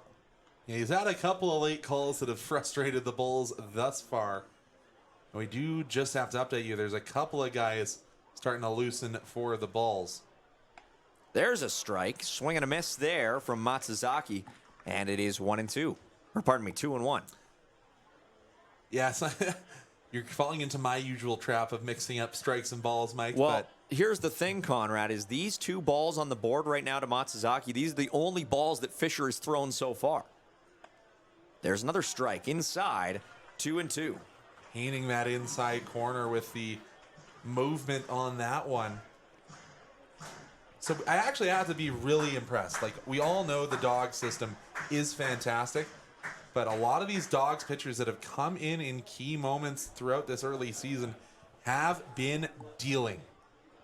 Lots of 2s up on the board right now. 2-2 the count, 2 outs. Dawgs up 2-0 here in the 4th. And the pitch is swung on and sent to second. Scooped up and sent over to Kroll, and the side is retired. Nice play made there by Hank Griffin. And Conrad, we head to the bottom of inning number 4 with the Dawgs controlling their 2-run lead. It is 2-0, and we will see what they can do next with, I believe, Nash Crowell due up for his second stint on the batter's box. Until then, we'll be back right after this. Mike Gould with Conrad Krausterd here on Flow College. Alex couldn't do it yesterday, but we have got Darren. Everybody make some noise for Darren. He's today's contestant. Let's see if he can make the throw. He's got 3 chances. Whenever you're ready, my man. Let's go with number 1. Yeah, from right there. Holy, that was close. All right. Go for 2. Go for 2. Ooh, that's all good. Let's make some noise for the last throw. Could be winning a gift card. Could be winning a prize package. Here we go. Oh, so close. But you know what? We're still going to hook you up with a prize package. Can I get a go, Dawgs, go? Go, Dawgs, go!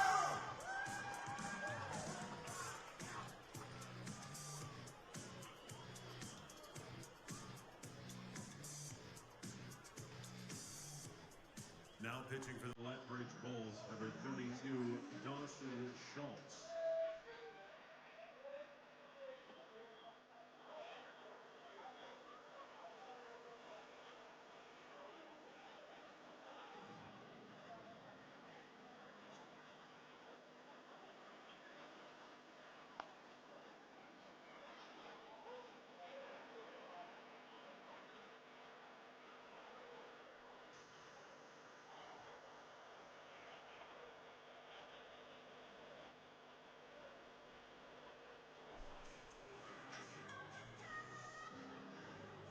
And we are back for the bottom of inning number 4 here in Okotoks, and it is Dawson Schultz now on the mound here for Lethbridge. The 6'2 righty will be going up against Nash Crowell, his first test here against the Dawgs this season.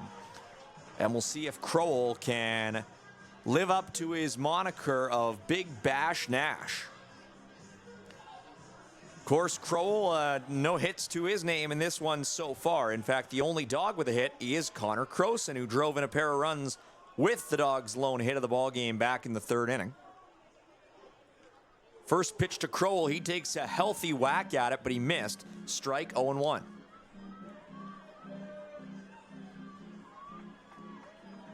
Mike Gould here with you on Flow College. My partner Conrad has just taken a step out for this half inning. He'll be back momentarily. 0-1 the count to Crowell. Watches that one come in for a second strike. 8:15 p.m. here in Okotoks, and not much precipitation so far. We were wondering if we might see this game continue for its full 9. Kroll swings at that one. It looked like it might have been heading towards his left leg, but instead he puts it barely out of play. It looked like it might have gone off of his bat and then his leg before going into the shallow infield.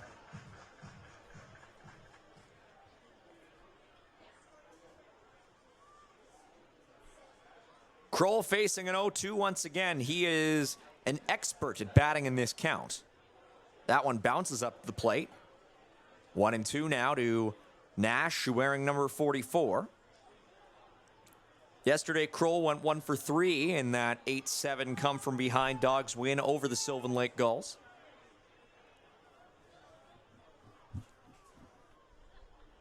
1-2 again to Kroll. Bounces again. 2-2. Last year, Kroll hit .299 with 7 home runs and 7 additional extra base hits.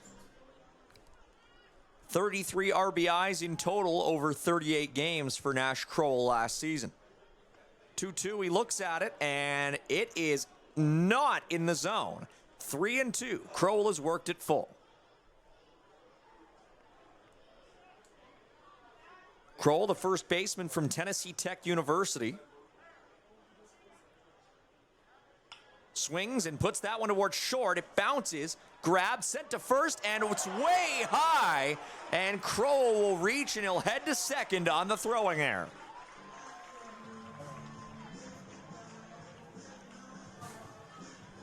Well, Kroll sure whacked that one, and not a whole lot that Jack Wheatley could do, as he kind of had to throw off balance. And Carter Clairhout unable to snag it over at first. Yeah, it's a usually pretty sure-handed first baseman, and Carter did try and get up to snag that one down, but the throw was put him in a bit of trouble there. Not much he could have done. So Nash Kroll reaches. He heads to second as the ball went into the Dawgs dugout. And now off the first pitch, Jordan Keeveman sends it right to short. And that time Wheatley's throw is true. And it is 1 away here in the 4th. So that'll bring up Turner Zadunik, who struck out his first time back in the 3rd inning. Didn't lift the bat off his shoulder, if I recall correctly. Yeah, he watched the 3rd pitch, or the 3rd strike come in, and I seem to recall he turned away before they even made the call. That time Zadunik swings and sends it right towards the Dawgs dugout. Seems to have been a message here to the Dawgs that we need to get over these Bulls pitchers early, as they're starting to swing at first pitches regardless. They're being way more aggressive. I think we're seeing that was self-evident so far. See if Zadunik can continue that pattern. Watches that one coming outside. It's 1-1. So, of course, we had Tucker Zadunik, and before that there was... I don't know the full siblings. I can't remember. The genealogy? That's a Danny Donnelly question. Yeah, no kidding. This one is sent to first, and this will be an unassisted putout, but meanwhile, Nash Kroll will advance to third base. Nice little play there by Clairhout. Yeah, as I said, Carter's a league veteran.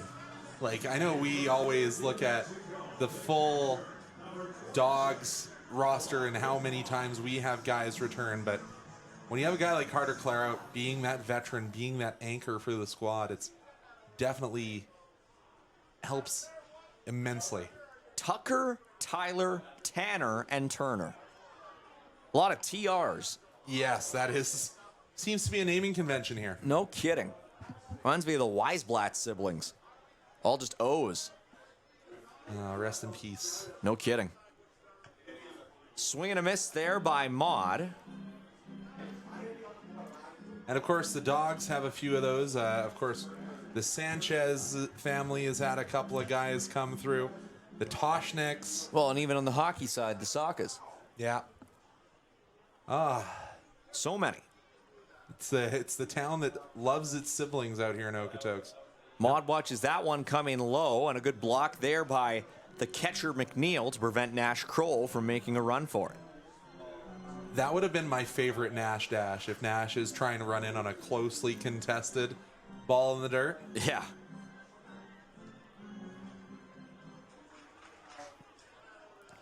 Lachlan Maud watching as the 1-2 pitch comes in, and that one's nowhere close. And here comes Kroll. Kroll dashing in, and he is safe. The foot first slide from number 44 beats the throw from the other number 44, and it's a 3-0 ball game here in the 4th inning. I think Nash's mission this year is to make me look ridiculous from last year, because I said speed was not one of the things you think of when you think Nash Kroll, and he comes in to score there on the scamper from third, and that ball didn't get to the backstop. It was close, and Nash beats it out. What do you think? You think Kroll had gotten into Dawson Schultz's head a little bit over at third base? It's possible. And you got to think, you're seeing a large man in Nash Kroll. You're not necessarily thinking he's going to be the one to steal, or to make that run for home. Another low pitch to Lachlan Maud, and yet another 0-2 count, yes, becomes a 3-2. Dawgs making these Bulls pitchers pay for maybe the first time this season, really. Oh, and another one inside, and Lachlan Maud will reach base on the walk. And you have to wonder, was Lachlan Maud saying something when you see the other catcher in this game have a couple spin past him? Are you saying, to block that? Well, or just keep it to yourself? That last pitch wasn't even close. It was way inside and way low, and that brings up Hank Griffin. Turning into quite the sequence, the series of at-bats here for the Dawgs. Making something out of nothing. Just walking their way to runs. Oh, Hank Griffin wanted to launch that one onto the bridge. It's a banana ball out. Yeah, no kidding. Goes over into the far section right next to the bullpen. What section is that? Is that section A or? I think it's 10 something. Yeah. I can never remember. I can never remember. Well, and hey, we have another new section to add, so maybe we do need to change the naming convention. The 0-1 is low in the dirt, and it is a 1-1 count now to Hank Griffin.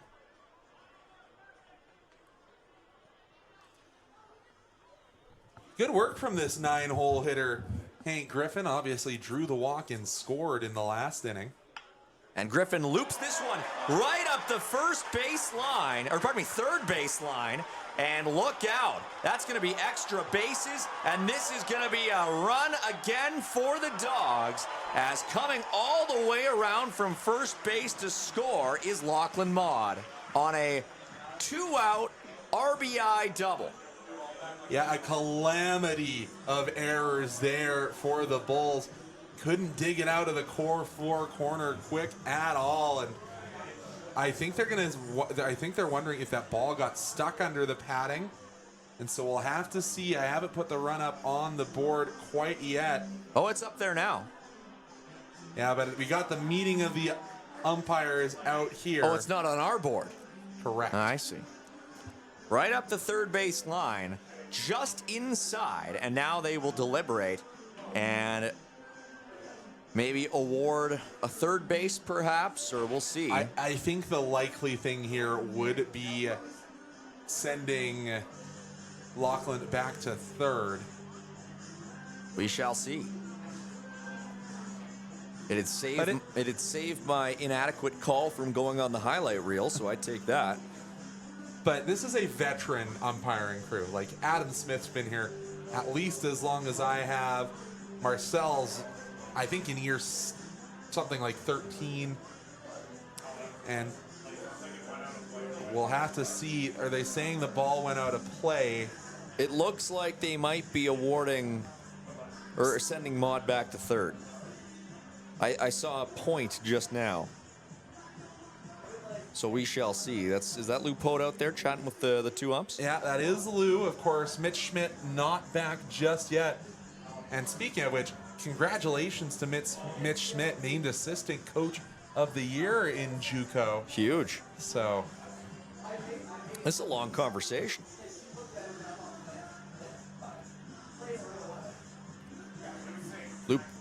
Lou, I think Lou is probably in this as long as he is, because he knows he just wants to go back to his office and go get warm. But yeah, it will be Maud being sent back to third. Yeah, so runners at second and third base. Wow, you don't realize how tall he is until he's standing against the other catcher. He is a large fella. Yeah, some length in those strides allowed him to get around to plate. Technically. So now here's Ricky Sanchez, and wouldn't this be a great time for Ricky to snap out of a bit of a funk? Gotta walk his last time, and eventually came around to score, courtesy of Connor Croson. But Ricky's got 2 runners in scoring position. The Dawgs already enjoying a 3-run lead.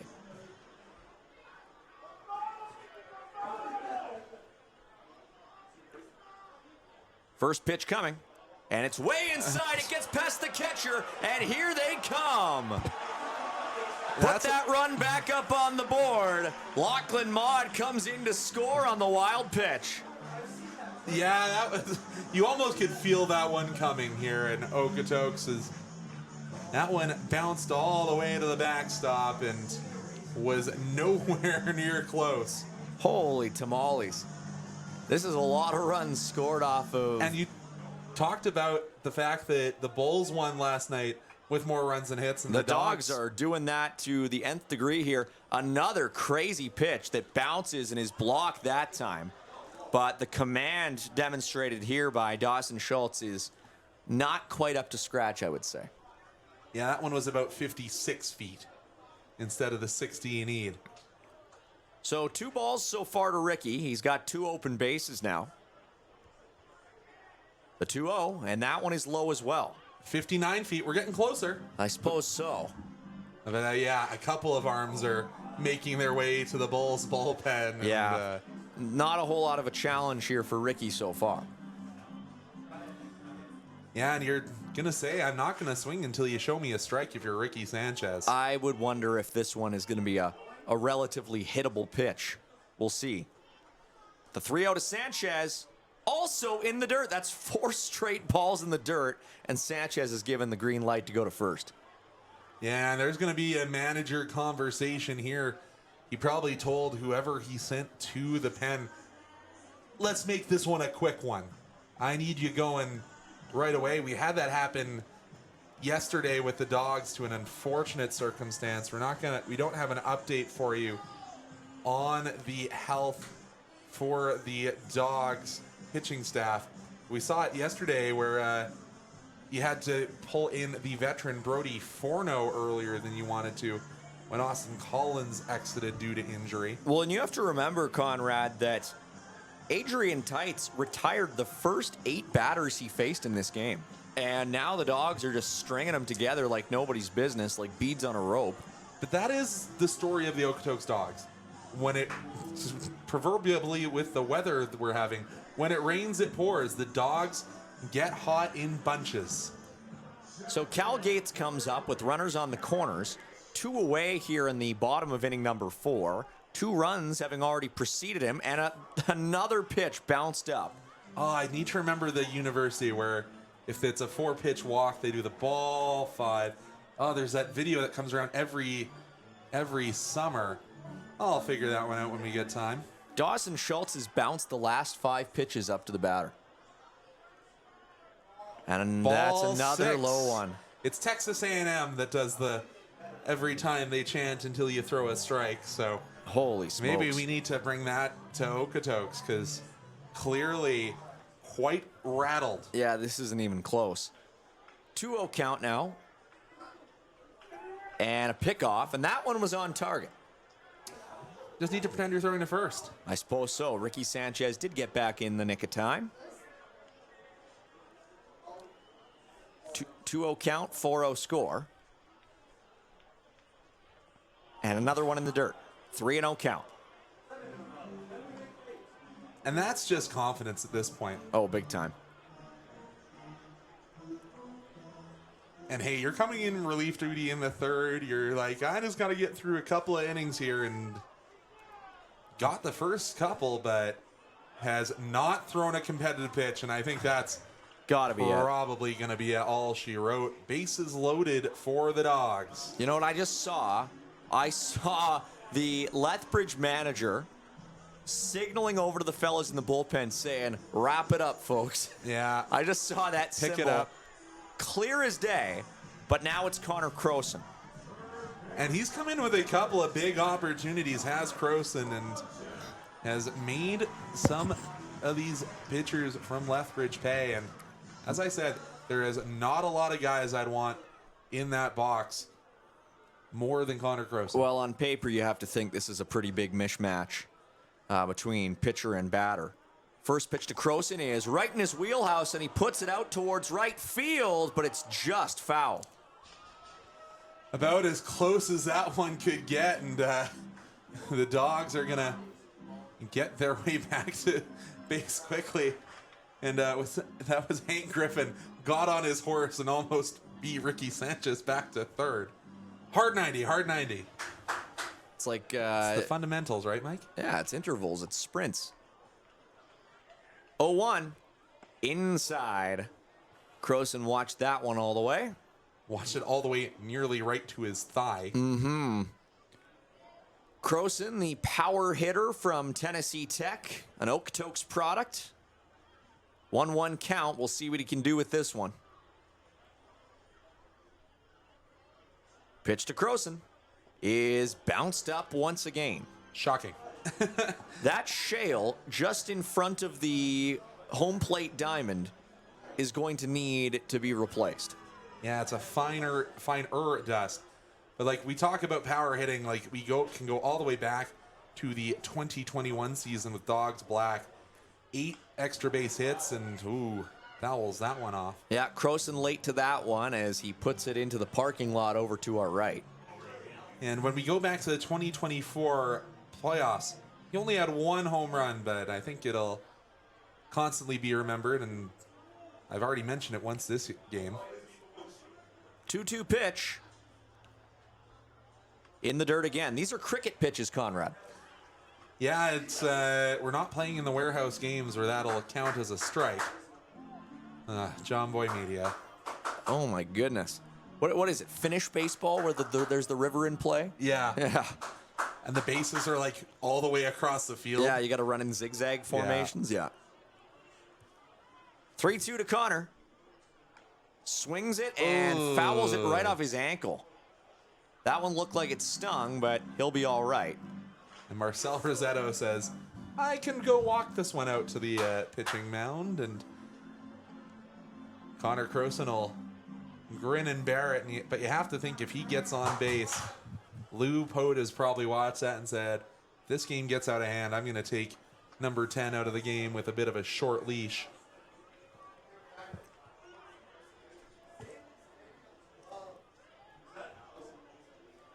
Bases loaded, count is full, and Croson will swing on this one and foul it towards the bullpen for Lethbridge. Connor with almost that golf swing. It's the only sport he likes almost as much as baseball. He's one of those guys that during the season gets out on the links as much as he can on off days. A golf swing on a cricket pitch on a baseball diamond. That's what we're seeing right now. We've made reference to a couple of local hockey heroes too, so it's filling up that bingo card. All sorts of crossover here. 3-2, and that one's low, bounces off the glove, and Connor Croson walks in a run. 5-0 the score here in the bottom of inning number 4. And as you said, Conrad, when it rains, it pours. And that will be the end of this ball game. You get 2 outs from... Well, not the end of the ball game, but... End of the ball game for Schultz. Gets the 2 outs, but unable to exit the inning. A tough start, and probably saying some choice words into that glove that we can't repeat on air. We can't? Well, probably not.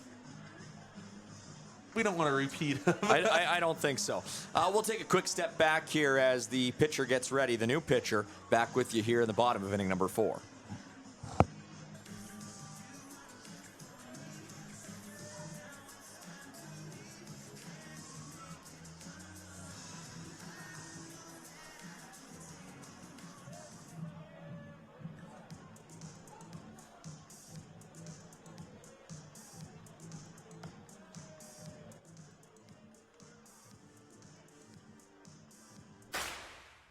This summer, celebrate 20 years of Dawgs baseball at legendary Seaman Stadium, voted the best ballpark in summer collegiate baseball. From the crack of the bat to the energy of the crowd, there's nothing like a night with the Okotoks Dawgs. Bring the whole family for affordable, family-friendly entertainment, unforgettable moments, and some of the best baseball talent in the country. 20 years, one incredible tradition. Your summer starts with the Okotoks Dawgs. Get your tickets now and be part of the legacy.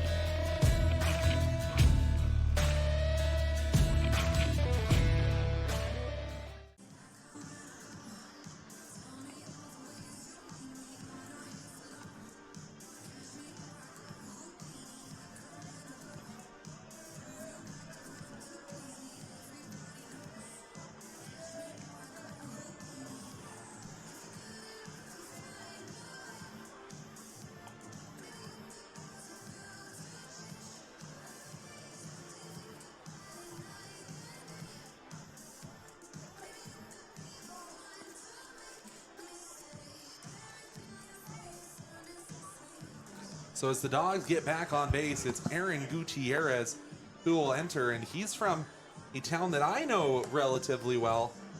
He is from Las Cruces, New Mexico. Ooh.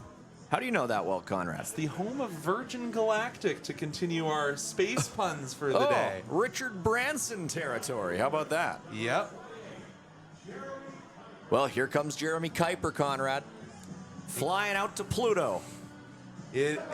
He is the 9th Dawgs batter to come to the dish in this inning. Yeah, it all started with Nash Crowell, who has one of their runs. There are 3 runs so far.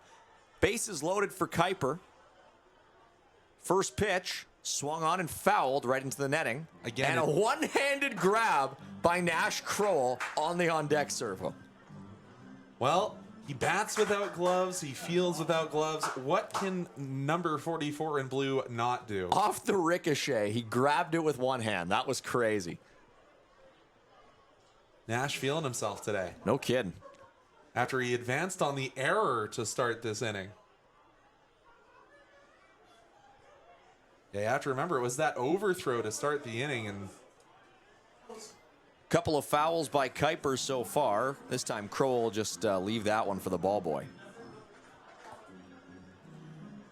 Yeah, just game 3 early in this WCBL season, and I asked the Dawgs players after last game, can we wake the bats up a little bit earlier than the 7th inning this time? And they've answered, but they've also been assisted by a bunch of help from the batters. And Kuiper gets plunked, and that'll bring in another run for the Dawgs. This time it's Ricky Sanchez who crosses home plate, and it's 6-0.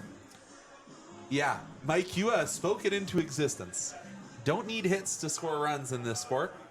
Generally you do, but we're proving to the exception to the rule today. This is a preposterous inning. The Dawgs have batted around. Nash Crowell back up. 2 outs, 3 on. Crowell already has a run earlier in this 4th inning, and he reached on a walk. No, on the throwing error. Or on the throwing error, that's right. Pardon me. So many walks in this inning, hard to keep track. That time, Crowell was swinging for North Railway Street, and it's a strike, 0-1. Hey, maybe he just needs to hit one into the shell across the road, and actually, maybe that'll fix their refrigeration problem they've had over there. What? Where did that come from? Their beverages were. I tried to go get a drink before the game yesterday, and it was their fridge is warm. Okay, 0-2 the count. Great, thanks, Conrad. Great local news reporting. That's what that is, Mike. Wow. 0-2 count. The score now 6-0 in favor of the Dawgs. 4 runs so far in this inning off of 1 hit. Yeah, but a glacial pace to this ball game with the amount of walks. We have been here nearly 2 hours already. Can you believe it?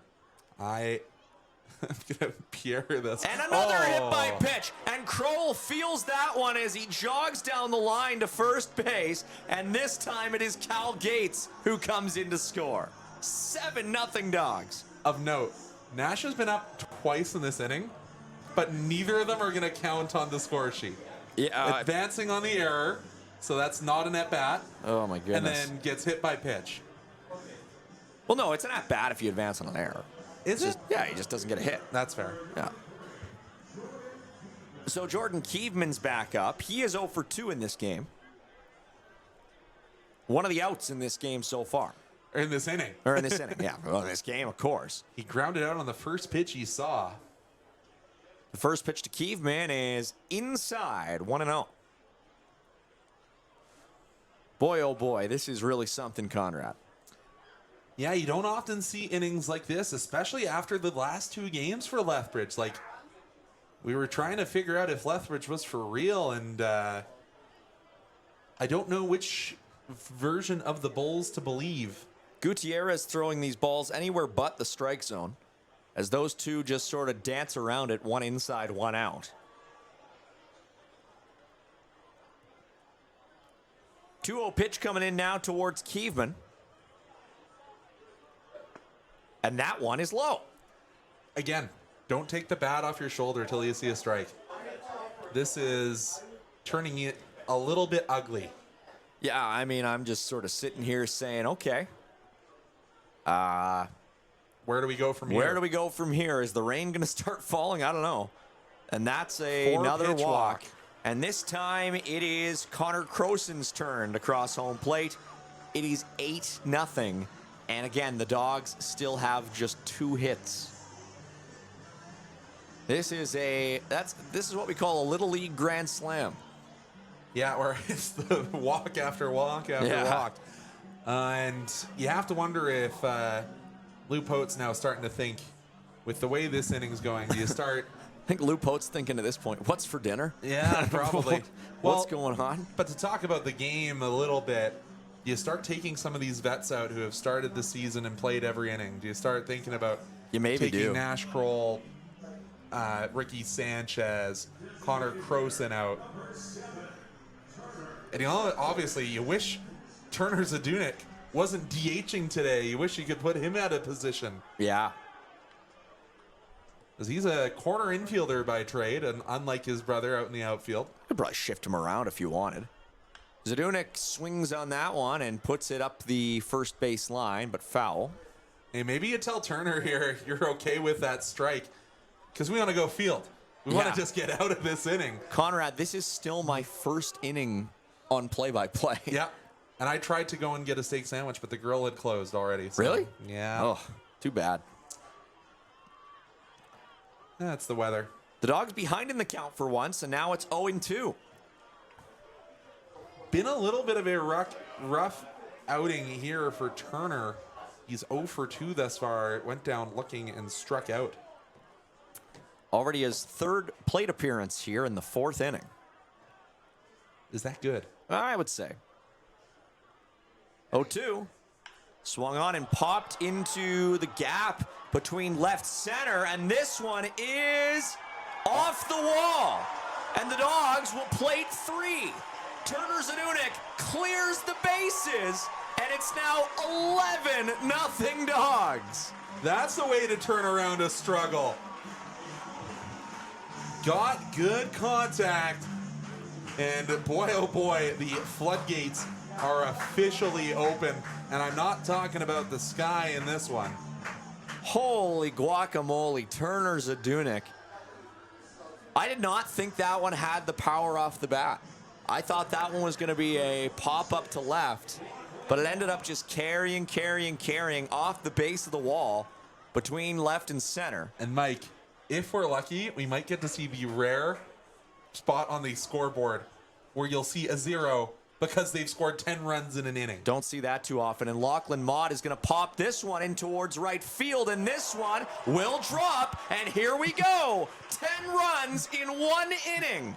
as Zadunik comes around to score. A one-run single there from Lachlan Maud. And here we go again. Hank Griffin coming up, and the Dogs have 0 on the board and 12 in the game.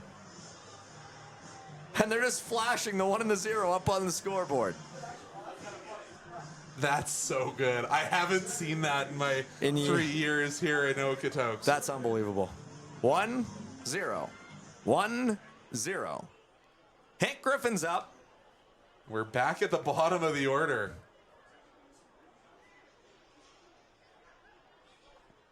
That one runs away, and Maud will make his way to second. On the jog. Yeah, I think you have to, if you're Loopote, shift your lineup a fair bit. Oh, my goodness. Hey, Brody Forno, how do you feel about playing left field? Put me in left field. Put Loopote in left field. I think he's a little out of the age range here. And this one's popped straight up. Wouldn't it be funny if this dropped? Oh, it is caught, and the inning is over. The Dogs plate 10 runs in the bottom of the 4th inning. It is 12-zip after 4 here at Siemens Stadium. Holy smokes. Be back right after this.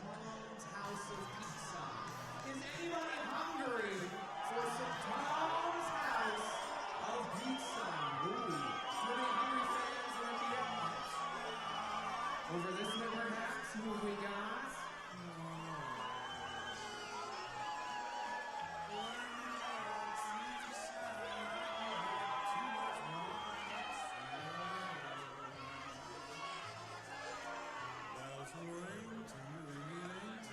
I just think one thing, a big old go, Dogs, go. Can you do that for me? Go, Dogs, go! Let's make some noise in the stadium!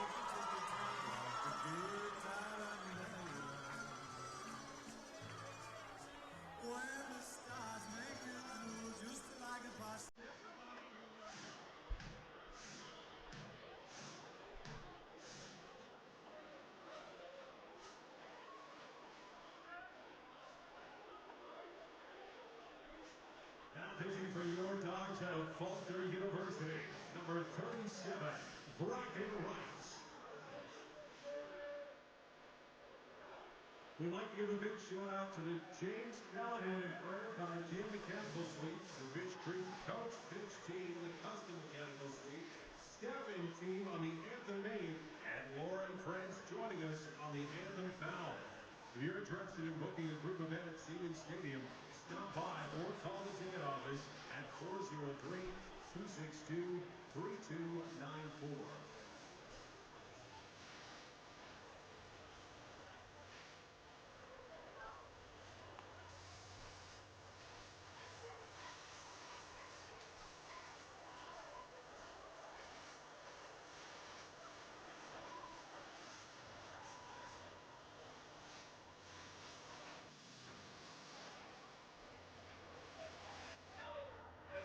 Back at it here for the top of inning number 5 in Okotoks. We'll see if this half inning takes longer or shorter than the last one did, Conrad.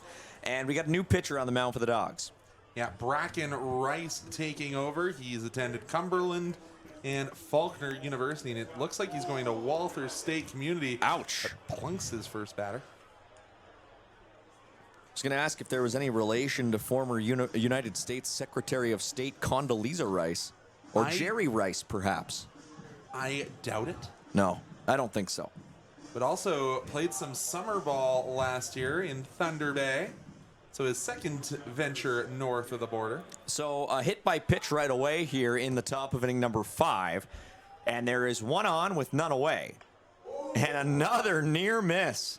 Or as George Carlin would say, that's not a near miss, that's a near hit. I'll take your word on it, Mike. Well, it nearly hit him. Yeah, this is true, but at least it wasn't another Simpsons reference. And another near hit. Wow. Really crowding him on the inside here. That's Jack Wheatley who had that throwing error that kicked off all the guff in inning number 4. 2-0 count. Oh, boy. That one was just whisked past Wheatley, 2-1.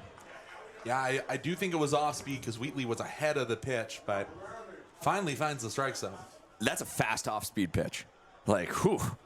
He's got a heavy arm. That's a fast pitch as well. In there for a strike, 2-2. Oh, and a bit of a conversation between Wheatley there, just saying, that caught the corner? Yeah, it caught the corner. I'm sure that's all that was said. This guy can deal him. See what Reichs can do here, 2-2. That one fouled back right off the top of the netting. So in his 2025 season at Faulkner, had an ERA of 9, but was shut down after just 2 games. Only had recorded 1 inning pitch, 1 hit, 1 run given up. This one bounced to short. Sanchez flips it off, sent over to Kroll, and in time, 2 away here in the top of the 5th off the double play. Ricky says, you know what? We've been doing it with the bat, but we've had a couple of absolute gems in the field as well. Well, talk That's about the third getting double play of the game. I think so. Talk about getting a couple quick outs. Could have used that at the bottom of the 4th, I think. I think we'll take it this way, though. I think so. Here's Caleb Haney, one of the more dangerous players for this Bulls team.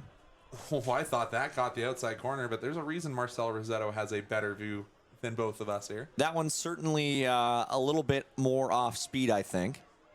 That one basically the same spot.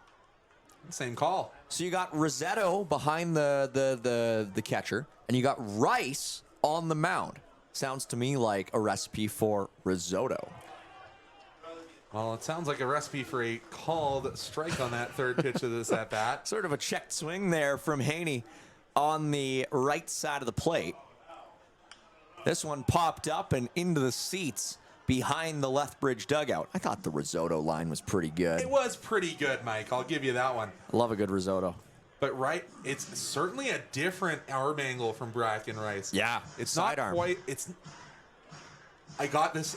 It's not technically a sidearm. It's just above that technical release point. Oh, it's but pretty darn close. It's pretty darn close. That one just outside, also pretty close. Count now 3-2. That one is just high, just a shade above the box. And so on a 4-2 count, Haney will make his way up 90 feet to first base.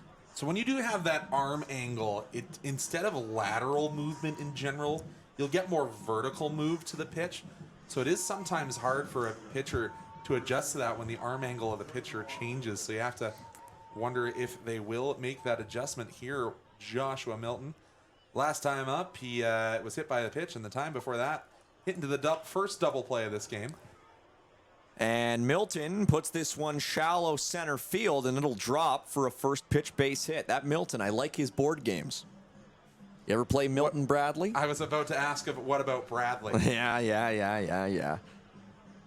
But here it's a dangerous spot for the Dawgs. Of course, 2 away, but as I've mentioned, a guy that's been in more than one home run derby here in the WCBL in Carter Clarout. Well, we saw a lot of 2-out offense by the Dawgs in the bottom of the 4th. This one is swung on and put into the gap next to Sanchez.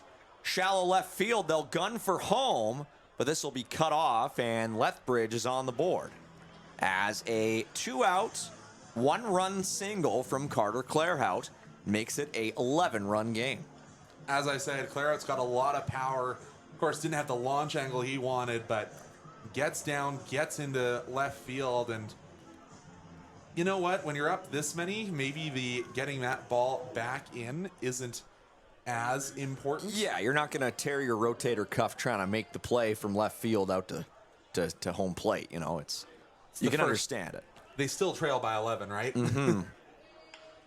And they'll get out of it here as the pitch is grounded to Sanchez, just tosses it over to second base in plenty of time, and the Dawgs will retire the side. Not before the Bulls put their first run up on the board, but it is paltry tidings when you consider that midway through the 5th, it is 12-1. Mike Gould, Connor Wood with you here on Flow College. Be back with you for the bottom of inning number 5 here at Siemens Stadium right after this. Every single game we get to give a row free custard. I wonder who it's going to be. Let's see. It looks like row C is getting free custard today. I think A, B. Yeah, right there, C. There we are.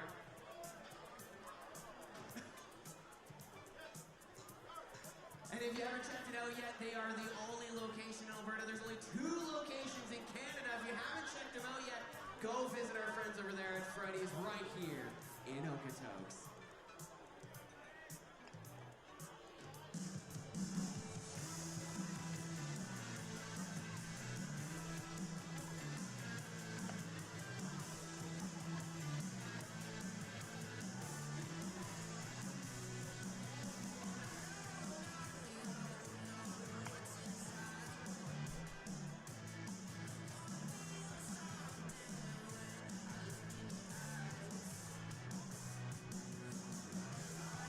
Now pitching to the Lethbridge Bulls, number 39, Canadian Okotoks.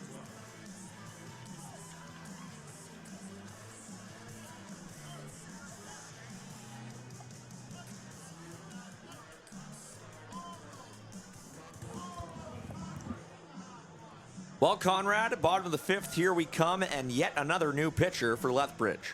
Yeah, Caden Caldwell in his first order of duty, and again, another strange arm angle. This one might be more of a true sidearm. And it's back to the top of the order for the Dawgs. Yeah, Ricky Sanchez's 4th trip up, and it's the bottom of inning number 5. We'll see what he can manage here. He has walked twice and struck out once. No hits yet for Ricky, but he has crossed home plate twice. Yeah, strange game. I would say. First pitch to Sanchez is in there for a called strike. Looked like Caldwell took a little bit off that one. Yeah, Caldwell maybe even a little bit of a lower release point than the last Dawgs pitcher who we saw. And that one also in there. Sanchez behind 0-2. Again, it's adjusting to that arm angle. A true sidearmer. But hey, he's also attending the University of Mary, part of the Marauders squad. So you have to think the book on him may be out with the Dawgs. Ricardo puts that one right up the middle and into the outfield. That's going to be a leadoff base hit for Sanchez. Such a big part of Ricky's game is that on-base percentage, and doesn't matter how behind in the count he was. And they'll be handing the torch off to Cal Gates. Cal Gates indeed. With 1 on, none away here for the Dawgs, looking to follow up a 10-run 4th inning with some more logs on the fire. Gates watches that one come in just high for a ball. And still no rain tonight, Conrad. Knock on wood, Mike.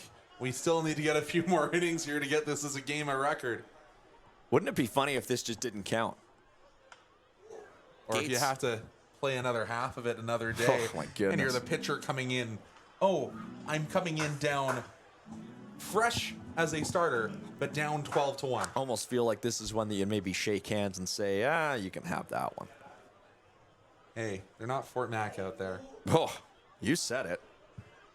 Of course, referencing the game last year where Fort Mac decided they would rather walk off the field than play. That was me and Peter Klein here for that one. Just let it be known that I have nothing to do with this comment. It was an event that happened last year. Of course, all of Alberta was absolutely flooded with rain, but Okotoks might have gotten the worst of it. It was our field crews did an amazing job last year. Oh, of course. But hey, if you're making the decision for the safety of your players, it's never a bad thing. Sure. 2-2 count here. There is a yellow warning for rainfall, but again, we haven't seen a drop really tonight so far. And this one is lined into left field. It'll drop for another base hit. Could not place that ball better if you're Cal Gates. Right between short and the left fielder. And yeah, as you said, it is that young bat person again for the Dawgs. I will say, Conrad, based on the map that I'm seeing of our meteorological partners, looks like we got maybe another 90 minutes. So we'll see. Hustle it up. You're saying we don't want another hour-long inning? Maybe not. Connor Croson up now, 2 on, none away. Croson's been clutch already today. This one is a curveball that curves down into the glove right on top of the plate. That's going to be a ball. As I said, when you get that sideways arm angle, it's a lot of north-south, not a lot of east-west. Croson has driven in 3 of the 12 runs here today. And that one's not close, 2-0. Yeah, that's the problem. As you spin it, it can sometimes almost look a little bit like a blitz ball and get that spin, that riser. Can you tell I watch a lot of John Boy Media? Quoting blitz ball. You are clear. You are just 1 of 1, Conrad. Croson will rip this one towards the Dawgs bullpen, and it'll find that empty expanse of practice facility land. Do you think he's aiming for that new Mr. Reuter sign? Maybe. Maybe that's what he's doing. Up 12-1, you know, might as well try to pick your spot. Of course, that new sign, almost like that Durham Bull. You hit this, get a free steak. Wow, Connor Croson lays off of that one. Looked pretty good to me. 2-2. Ricky Sanchez all the way at second. Cal Gates waits at first.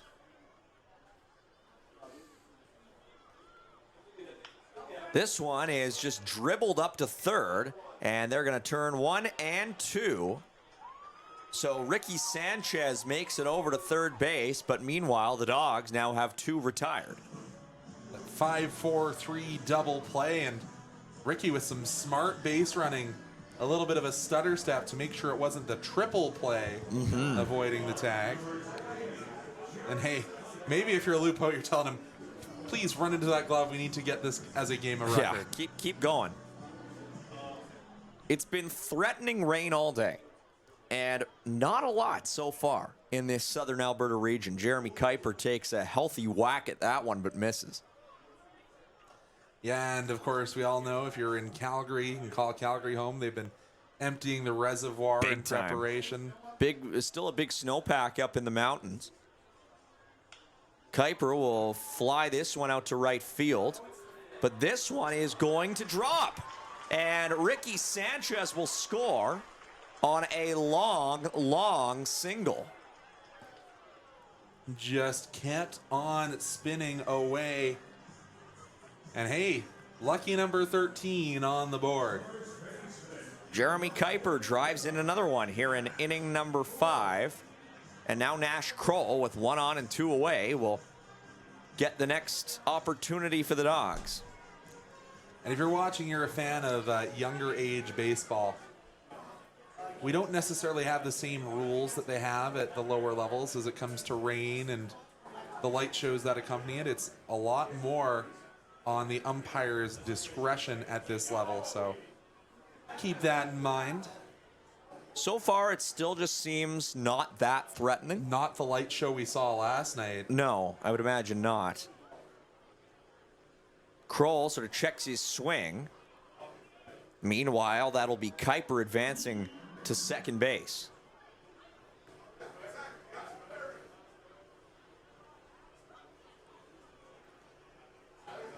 One on the count. Starting to see a few families leave for the night, but... Well, I think just because it's taken a while. Yeah, bedtime coming around. Yeah, you figured you'd be into the 7th or the 8th by now. Kroll watches that one go outside. I mean, we're here in the 5th inning, and Lethbridge has already thrown 135 pitches. Oh. That's tough for any pitching staff, especially this early in the season where you have guys that are coming in still somewhat cold. Kroll was late to that one, but he just fouled it off. Again, it's such different timing from a side-on. Big time.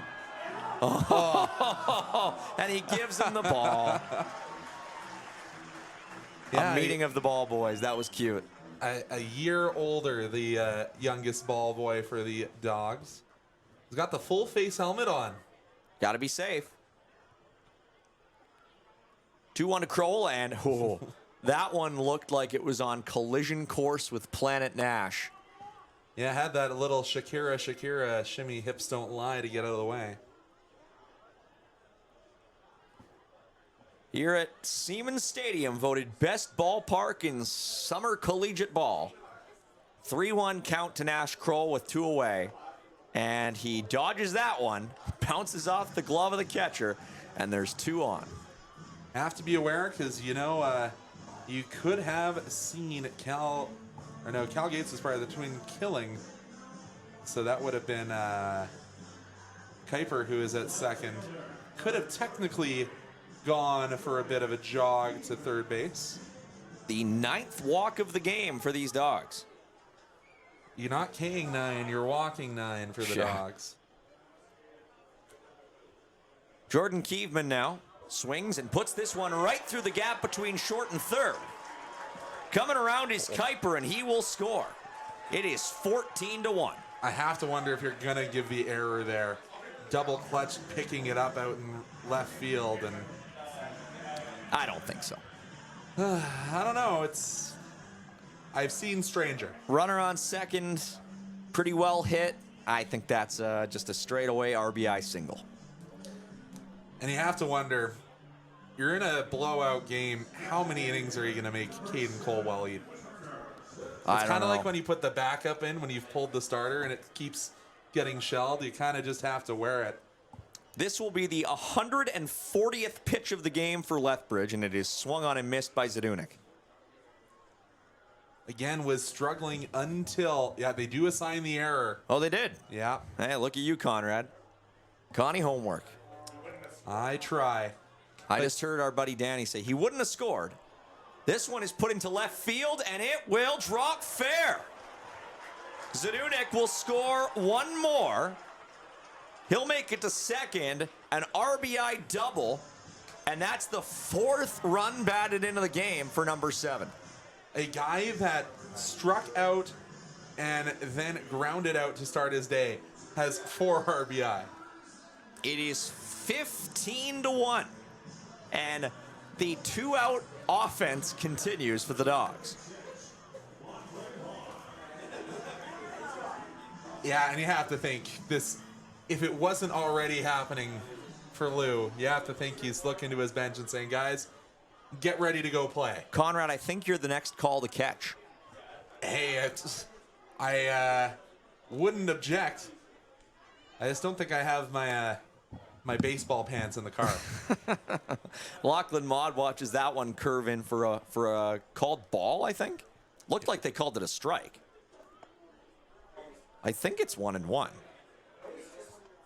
But I guess it's 2-0. I could have sworn Rossetto called that first pitch a strike. You just call him Rossetti? Thinking a little bit of Animal Crossing there, Mike? Mr. Rossetti? I'm thinking of Isabella Rossellini. Is who I'm thinking of. Ooh. I guess that's 3-0 now. Usually Marcel's pretty good at correcting. Oh, no, he did.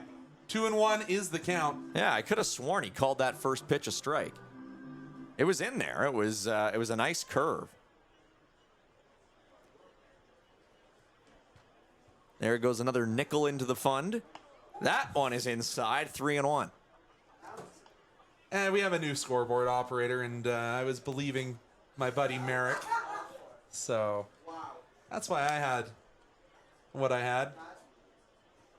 Merrick's doing his best. Hey, you got to give the scoreboard operators some credit, Conrad. They're learning on the job. 100%, and he's one of the 3-1. That's in there, guys. 3-2. I'm hearing some guff from over on the other side. We got our whole stats team is all MRU broadcasting grads like myself, so 15-1 game. You got to get all on the minutia at this point. Check swing, and they're going to call out a ball. And another free base granted by this Bulls pitching staff. Now up to 148 pitches. Hey, and I will say this about Merrick, our scoreboard operator today. He writes for the Hockey News. Oh, my goodness. I write for nobody. So Talk about belaboring a point. They're making fun of me over there. I can give Merrick a bit of credit. But sure. Again, I'm shocked that Lupo hasn't gone to his bench at this point. Like, I understand this is Hank Griffin's first game. Yeah. So maybe he's not the name you go to. Mm-hmm. But there's a bunch of other guys that are on this diamond right now that I think can take an early day off. And as I say, an early day off, it might be 2 in a row if that thunderstorm does make its way through. 6 of the 9 Dawgs starters have driven in at least a run in this game. Hank Griffin is one of only 3 who is not. It's got a good opportunity here with the bases loaded yet again for the Dawgs. It goes third time? I think so. Griffin, Sanchez, and Gates. The next 3 have not driven in a run so far. The other 6 have. Just has me thinking of that meme of the first time. Who is that? The Mandalorian actor. Pedro Pascal? Pedro Pascal, correct. You're lucky it's him, because he's the only one I know from that show. That's fair. I bought the Cavalry FC. They had their Star Wars game last match. I got one of the Mandalorian jerseys. Sure. Yeah, you know less about Cavalry now that your sister is no longer working for that team. She works. She's moved on to Spruce Meadows. She works on Spruce. That's right. That's right. It's the same, but different. Yeah. All right. But apparently I just heard of someone over in the other side saying he just saw the first flash from the skies. Oh, boy. 1-2 count. Griffin fouls it off again. Now up to, let's count them, 150 pitches for this Lethbridge pitching staff. So that's 15 an inning? 30 an inning. Well, brutal. That shows my math skills, folks. Yeah. Well, math skills and sheer number of pitches thrown. Outside. Up to 151 now. Actually, check that, 152. So the original generation of Pokemon plus 1? Well, missing no. That's the extra one. Hey, you had a couple of groaners today too, Mike. Yeah. 152, now 153 inside. Count moves full. Will Griffin bat in a run via a walk?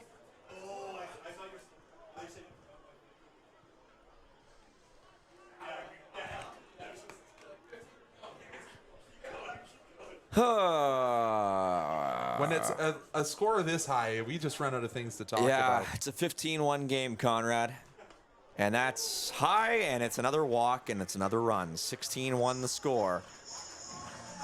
Coming in to score that time, that was Jordan Keeveman.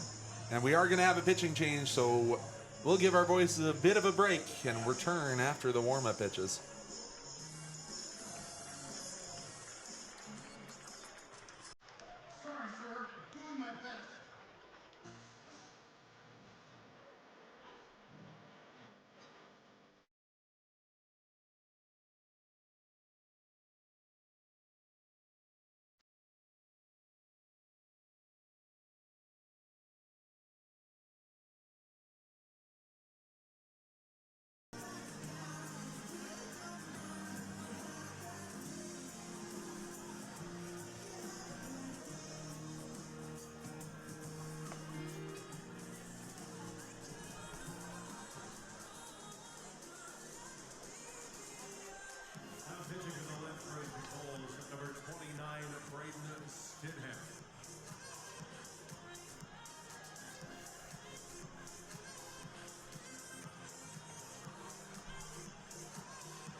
It is time for the man they call Ricardo Sanchez to come up in search of his first RBI of the game.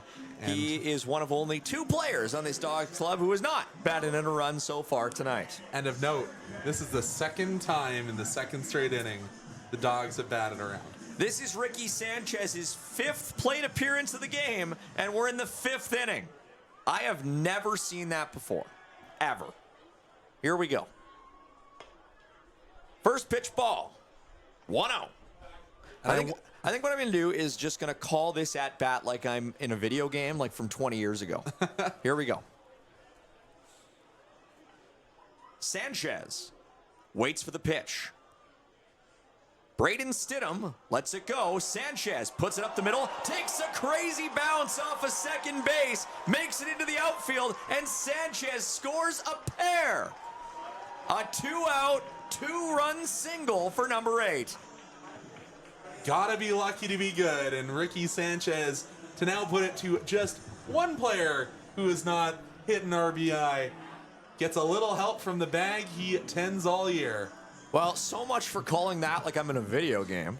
Well, the score is like you're in a video game, I guess Mike. so. Sanchez hits a single. 1 run scores. A 2nd run scores. Okotoks takes a 18-1 lead in the bottom of the 5th. That's calling it like a video game. Just the small samples. Yeah. Sanchez is happy as he returns to the dugout. Stuff like that. Here's Cal Gates. Swings and puts this one into the air out towards left field. And this one is gone! A 3-run home run for Cal Gates. Oh, they're going to say it went off the railing of the core 4, so it will be the home run. Oh my goodness. Cal Gates becomes the 9th different Dawgs starter today to bat in a run, and he gets 3 at the same time. It's 21-1. I did not think that had the power off the bat to go yard, but it does. And Cal Gates hits a 3-run shot, and the Dawgs have 19 runs in the last 2 innings.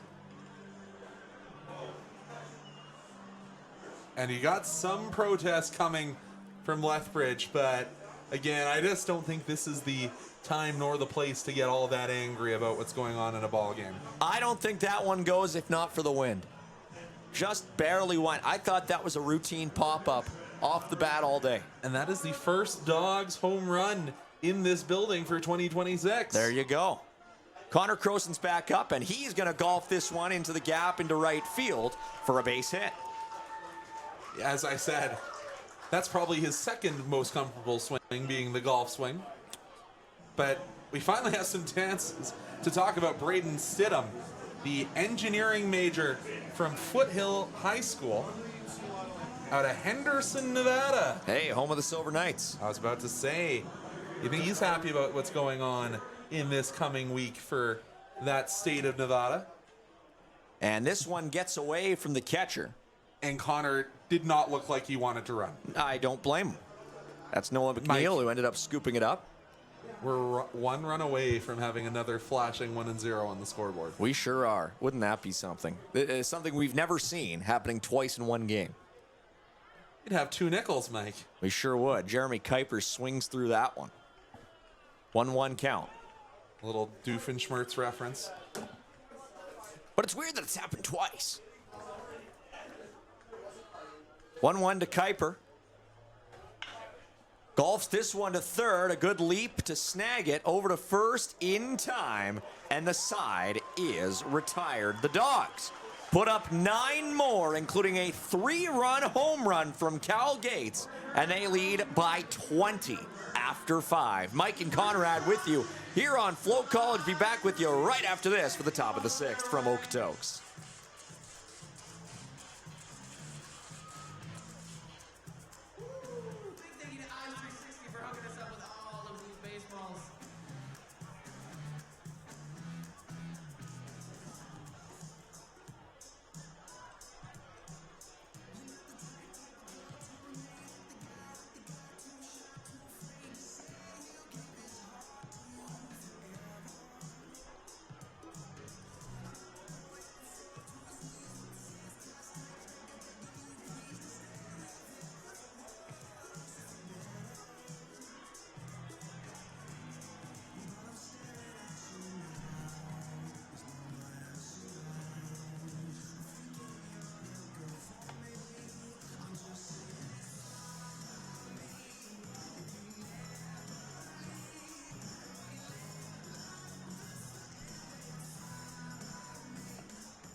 right fielder, number 37, Nate Garth.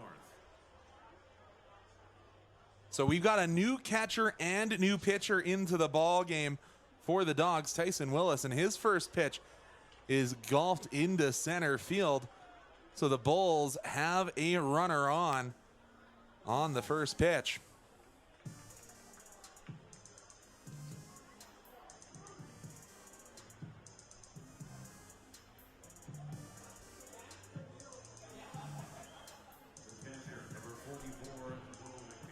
So Noah McNeil comes to the dish.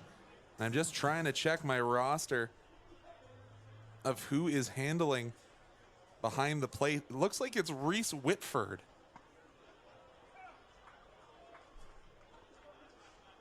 Called strike there.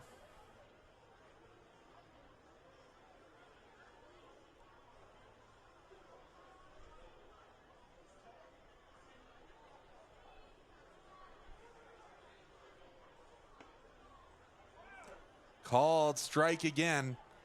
2-0 the count now.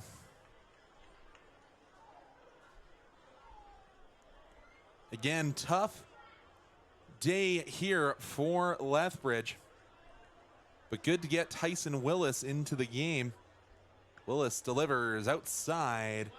2-1 the count now.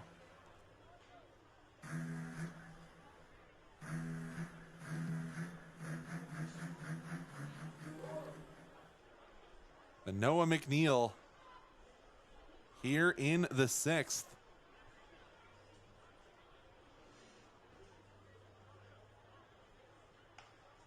Gets a piece of that one, but we'll go to the 1-2 all over again.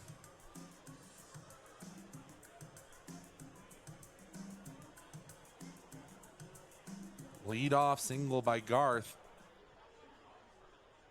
Noah McNeil trying to get the Bulls into this one somehow, some way.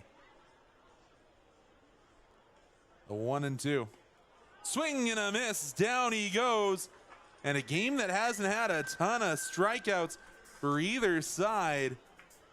McNeil will go down via the normal facing K. That'll bring forth Rain Matsuzaki. Matsuzaki 0 for 2. So a 6-pitch strikeout there for Willis to start his Dawgs season.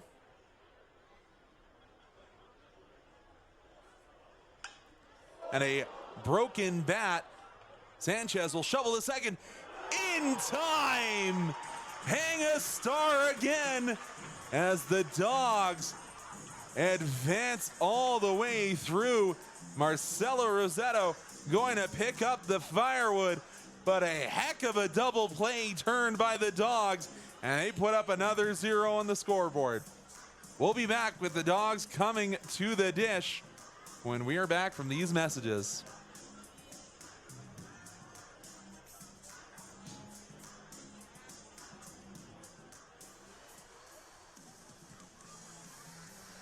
The Okotoks Dawgs would like to extend a very happy birthday to the following fans joining us at the game tonight. Happy birthday, El Tigre. We love you from Bonnie, Kimberly, and Jay. Happy 7th birthday, Ellis Overmars. Happy 65th birthday to Dale from your friends in Section 102.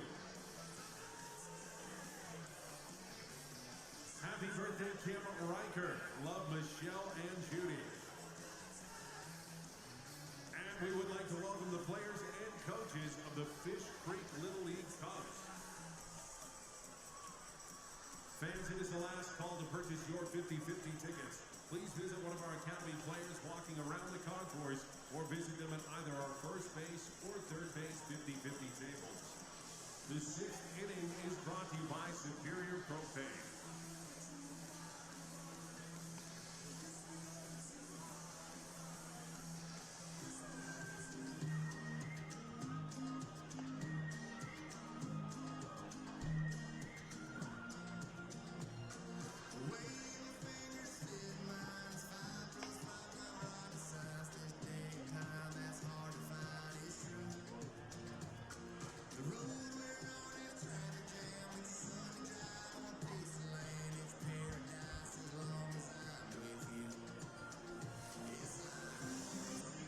So another inning of work for Stidham as he tries to end the bleeding, or at least limit it here.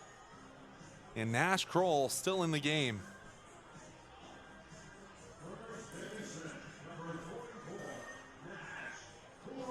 A little shocked to still see Nash in this ball game.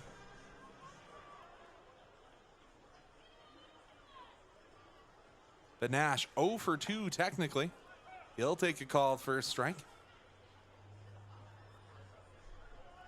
You had to open the windows so that we can see through the tint on the field. But Nash Kroll swinging a drive, going back, it's out of here. Oh no, it's off the top of the wall. I thought it was a home run, but it stayed in the ballpark right off the top. But Nash not unhappy with the powerful double there. Oh, we are a little premature in our celebration. I'll take the responsibility of that one for all of us folks in the press box. I thought that had all that in a bag of chips with the launch angle. But that will bring forth Keeveman. Keevan swings at the first pitch he sees, and it gets through. Will Nash be sent? No, the stop sign goes up. Runners at the corners, and the Dogs are en fuego. This is when you, back in the MLB hits video games, the bats would be on fire, and Turner Zadunich, he's had a couple of doubles today that has scored him 4 RBIs. Swings at the first offering. It's coming in my general direction, but it will land. I think it hit the roof. I think so. But 0-1 to Turner. Again, bloodlines for the Okotoks Dogs. Turner says no to that one. 1-1 the count. Turner, as I said, mainly a corner infielder, but also I've heard rumor that we might see him prowl left field as he tried to put that one into left field. Will the wind keep it in the ballpark? Just out of range. Hey, that one was heading towards the set of 2 guys on a tarp. Of course, the podcast of sorts hosted by Connor Croson and Nash Kroll. Coming to a social media page near you. 1-2 to Turner. Turner, bat high above his head. Gets some contact, but that one certainly might be a twin killing, but Nash Kroll will jog his way home. A pair of outs, but the Dogs will score a run.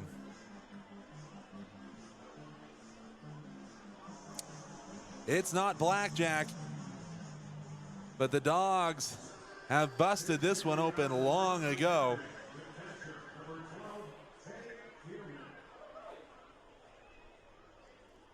And so we can confirm that Lachlan Maud is out of this ball game.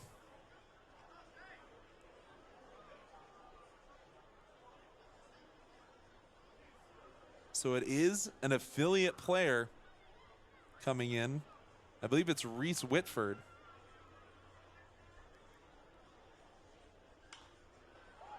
Whitford pops that one up, twisting and turning, but eventually coming in from left field will be Haney.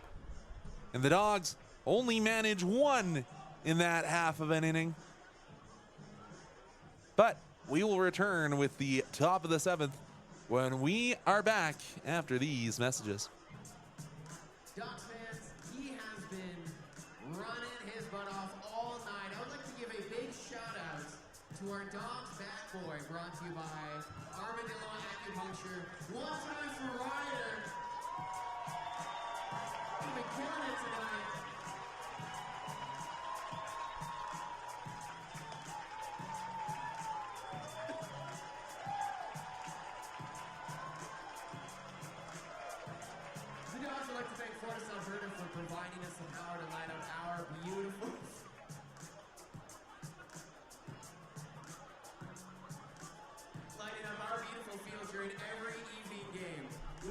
thank our trusted lawn care sponsors, Spruce It Up. Check out Spruce It Up for all your lawn care needs.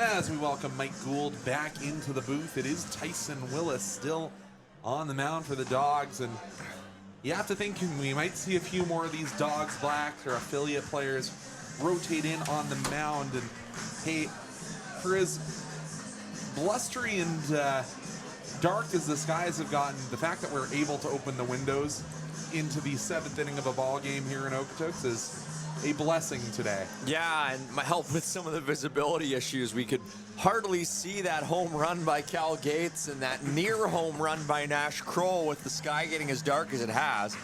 So being able to open these windows and get some beautiful late May evening air into our press box, just another added bonus on a surprisingly nice evening, Conrad. Speaking of surprisingly nice, probably not surprising to the Willis family, but that one had some movement to it. 0-1 the count as we enter the 7th inning, which I do believe means this is now a game of record. Conrad, can you remind us what the score is? It's 22-1. 22-1? Correct. Oh, wow. That's a lot. Blackjack score differential. Okay, I suppose so. Am I wrong? Well, there's no aces in this game. Hey, the Dawgs' bats have been pretty ace. Well, sure. And hey, the fact that the Dawgs' whole pitching staff... Their pitching staff's done relatively well, Yes. Don't get me wrong. The Dawgs have only thrown 86 pitches through 6 innings, which is pretty solid. Lethbridge has thrown 171. A little on the high side, I would say. Just a bit. That one fouled off, trying to add to that Dawgs pitch count. 0-2 count here. Up for Lethbridge, that is Carson Hanley, or Haney, rather. Correct. The left fielder. The Dawgs just trying to get this one into the garage, get it home, and that'll be another K for the Dawgs. Another K for Tyson Willis. Here is a statistic that does not feel like it should be true. Okay. You want to hear it? Sure.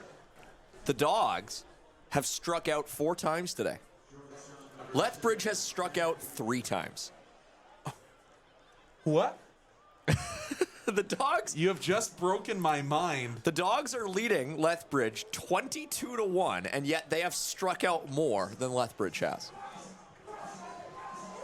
And maybe the loudest cheer of the evening in a 22-1 game is for the young bat boy going to retrieve that ball that got all the way back to the backstop. Yep. I mean, the hit differential is crazy, too. I mean, it's a 22-1 game, and the hits are 14-7. And you know, you said the Dawgs only have 3 strikeouts. 2 of them coming from the hand of the man on the mound right now, Tyson Willis. 1-1-1. 1 ball, 1 strike, 1 out, and that one will be fouled off to break that one up. Another race for the ball. Who's going to win?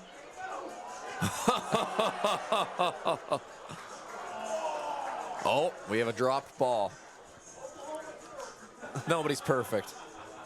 Nah, it's the game within a game sometimes, right? Absolutely. So it makes it so fun here at Siemens Stadium. Swing and a miss. A trio of strikeouts. A nasty off-speed offering from Tyson Willis. Had him swinging at his shoelaces there. That was just an absolute beauty of an off-speed pitch. So, Mike, we are now tied in strikeouts between the Bulls and the Dawgs. Yes, indeed. How about that? And 3 of them from Tyson Willis. Willis, the right-hander, looks in.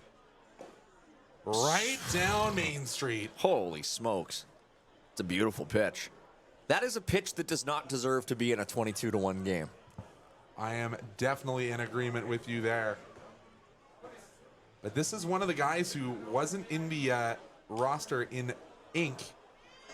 He was written in for the Dawgs, as that one eventually does hit the steel of the ceiling here in Okotoks. So I do want to mention, this is something that is new in the WCBL this season, the addition of a mercy rule in games like this. Oh, really? Have you heard about this? I have not. In games where the margin is 10 or more, which this certainly qualifies in, I believe the game ends after 8. Really? I had not heard that. Yeah, I was just told that by the folks over in the press box. So we might be getting out of here a little earlier tonight. We'll see.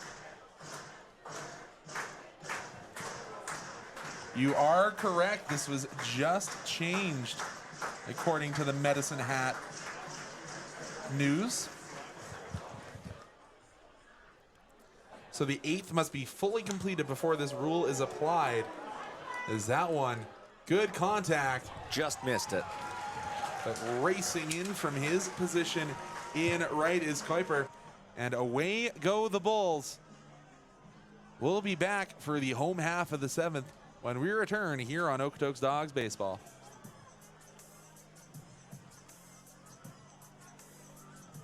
Dawgs fans, it is now time to get up, stretching out a little bit. We've been sitting a while. Nail biter. It's now time for the 7th inning stretch, and since Brad can't make it, I want all of you to sing for us. Of course, brought to you by McHenry College. Let's all take ourselves out to the ball game. Hit it. Take me out to the ball game. Take me out to the crowds. Buy me some peanuts and Cracker Jacks. I don't care if I ever go back, so we'll root for the Dawgs team. If they don't win, it's a shame. For it's 1, 2, 3 strikes, you're out at the old ball game. Oh, you sound beautiful. Let's keep it going for those Dawgs.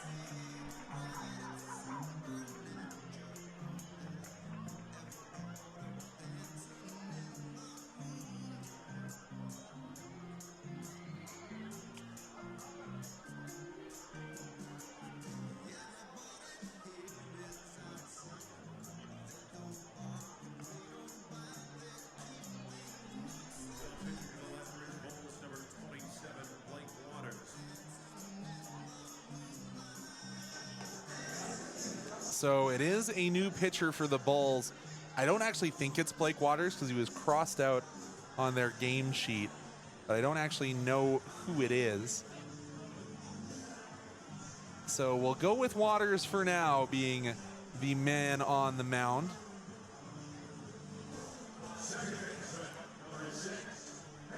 And it is Hank Griffin, the bottom of the Dawgs order, coming to the plate. Again, it's that early season / late season of the WCBL, and early season before the NCAA guys arrive, and sometimes late season when they have to report to their teams in collegiate baseball. You sometimes get some of these weird, I'm just wearing this jersey, that's not who my name is on the roster sheet. So we'll go with Waters for now. Well, and the first pitch skips all the way to the backstop, so not a great start. That one fouled in our general direction. Heads up. Off the top. We don't have many that go off the top of this press box with the overhang. That landed right in front of us. Right in front of us. So 1-1 the count to Hank Griffin. And I think Marcel Rossetto did just go and talk to Lou Pope between the innings, reminding him of that new mercy rule. Check swing, no. Not particularly close, in my opinion. They did do the check at first base, so close enough. 2-1 the count to Griffin.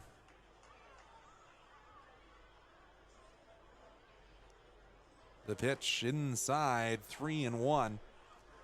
Griffin only has 2 registered at bats, is going 1 for 2 on the day. That's what happens when a bunch of those base on balls seem to keep continuing. And he'll be the last of the Dogs to hit that 5 at-bat mark. And he'll take another walk, so it won't go as a 5 plate appearances, not 5 at-bats. Correct. Because Plate appearance, he yes. remains at 2 at-bats. Correct. Another walk. That is his third of the game. It's pretty impressive. And you have to wonder what the call is here. You see some different hand signals going on. And so we've been informed it is Nolan Matejak who is pitching for the for Lethbridge right now. I don't even see him on this list, but interesting. Yeah, not entirely sure who that is, but got a strike on Ricky Sanchez. So here's something interesting at this point of the game now, as Sanchez watches that one bounce away, and Griffin will scamper to second. Only 2 members of the Dogs starting lineup have yet to walk in this game.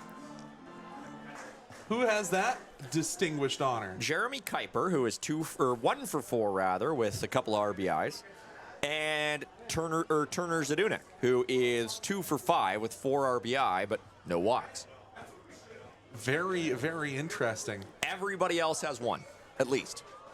That one will be in for a called strike. Ricardo Sanchez behind 1 and 2.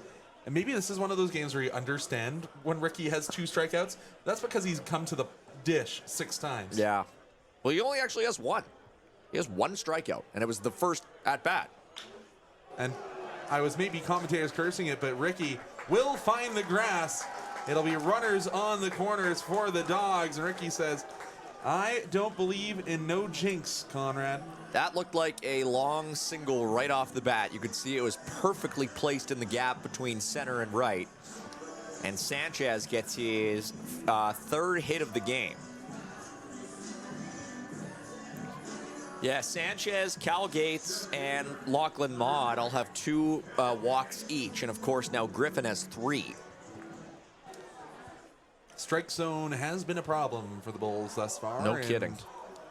The speedy Cal Gates looking to apply more salt to the wound. Is that one down around the ankles? I don't know why more guys don't wear the ankle guard on at least that leading foot. Makes sense. Joints are never fun to hit. No, certainly not. That one low, but blocked this time. 2-0 the count.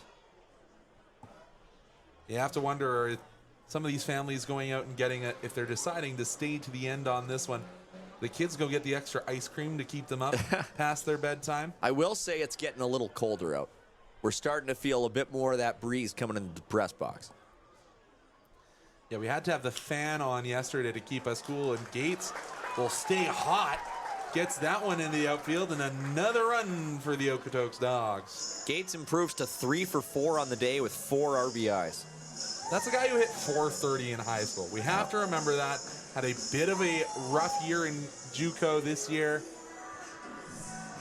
But whenever you say JUCO, it just reminds me of Prince Zuko. You're an Avatar guy. Oh, sure. Croshow. Connor Croson. Batting .500 today. Slight uptick from last year's number. Well, he was nearly batting .400 for most of the year last year. Ended up .401. Takes strike number 1. Yeah, that's, as they say, like, we got to remember, the WCBL is one of the best summer leagues in the entire world. So if you're hitting .401 in summer ball, that's a huge notch in your belt. That went outside, according to Marcel Rossetto. It's impressive for sure. This is quite the game, Conrad. I mean, the Dogs, again, we just can't, it bears repeating again. They did not get on base the first 8 batters. And as soon as they got on base, they started just piling up the runs, basically immediately. Yeah. Only innings without scoring is that first 2 where they went down 1, 2, 3, and then 4, 5, 6. And then they had 2 outs in the third, and then they scored 3, or they scored 2, scored 10, scored 9, and then score 1 in each of the last 2. Whew. That one nearly hits Connor Croson. And look at that, the runners just stay at first and second. Oh, and apparently I had the count wrong, and I'll fix our score bug here. But did you see that? Like, runners at first and second, that pitch is nowhere close. It gets past past the catcher. As I said, what's the point? At this point, yeah. Yeah. It's 23-1. Now, if Connor Croson gets a hit, obviously they'll move, but... Oh. Sounded good off the bat, but not into the field of play. We'll go again. Slap me silly. That was just punched towards the dugout. Connor Croson likes opposite field tonight. I swear, at this point, he has to be aiming for Mr. Rooters. Feels like it. We do have action in the Bulls bullpen. As that one fouled off again, Connor takes 2 strides out of the batter's box and then shrugs his way out of the toss, going back to the pitcher. The next pitch will be number 190 for Lethbridge in this game. For some pitchers in this league, that's an entire season. Yeah. This is bananas. No, they're in Savannah. Yeah, okay. Turn to second to get 1, but Connor will leg it out. 1 away, but runners on the corners still for the Dawgs. Yeah, Croson reaches on a fielder's choice. There is only 1 out, I think. It says there's 2 up on the scoreboard. I'm pretty sure there's only 1 out. We're not going to call him out by name anymore. Well, you might not want to. There it is. Back to 1 out.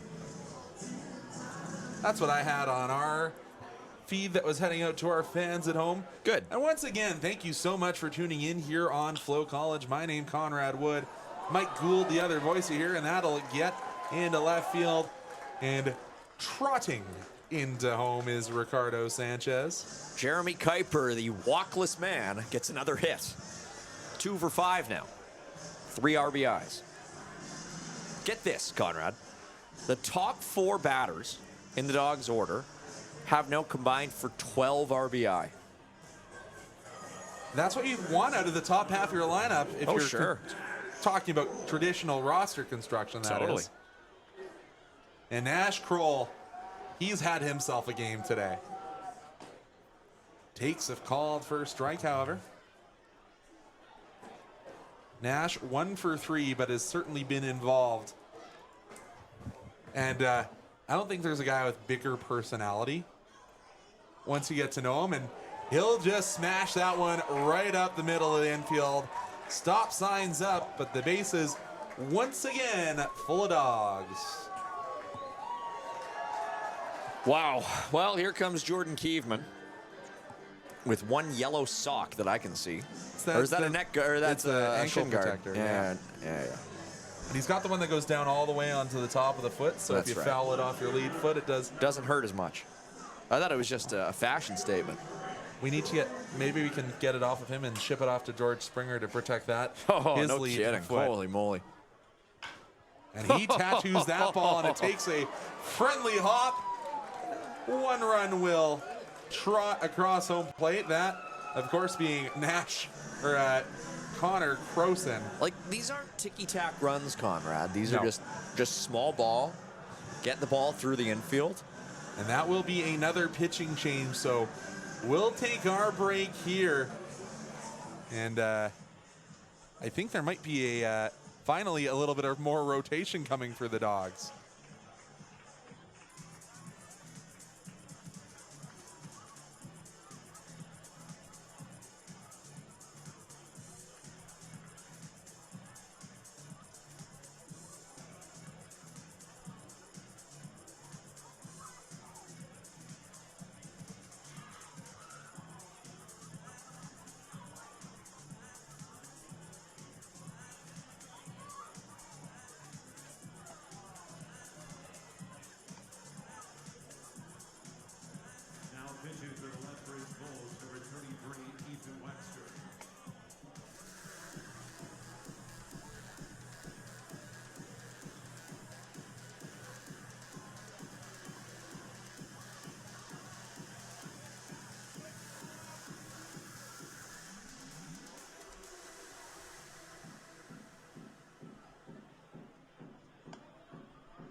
So another returning name for the Bulls, and he was supposed to be tomorrow's starter.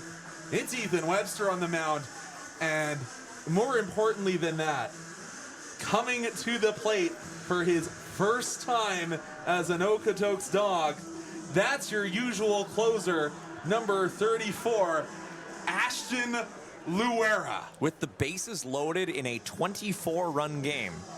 I mean, I guess this is the time to resort to theatrics.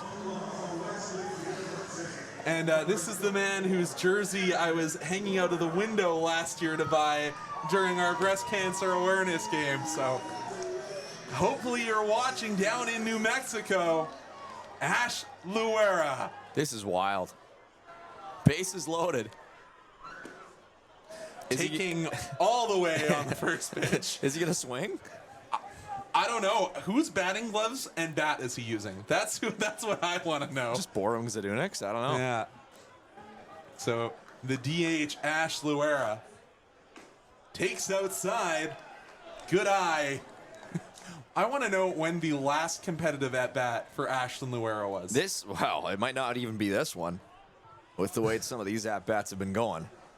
1-1 to Ash. Luera taps at that one. Hey, you asked if he was even going to swing. Yeah. And I'll be honest, Connor. I don't know if that one's going to be in the zone. You're a pitcher. As I said, don't know when his last at-bat was. He's wearing that arm guard that he's probably borrowed. Got the yard sale on it. He's got the ankle guard on as well. Oh, he gets a hold of that one. A bit too good of a hold, but that's a sac fly for Ashton Luera. And look at him. He's celebrating, living it up at the dugout. That's fantastic. An RBI for Ashton Luera. Man, that's what you're happy to see. And hey, Lou's got a good sense of humor. He says, I got my DH coming up. But back to your regular run of things. So here's the thing, Conrad. Okay. Tay Tierman is in for Lachlan Maud. Everybody else, including Ashton Luera, has an RBI in this game. Oh man. Do you think if that stays true, he's gonna ever hear the end of it from Ash for the rest of the season? I don't think so. And the thing is, he can't even walk his way into an RBI now. This is true.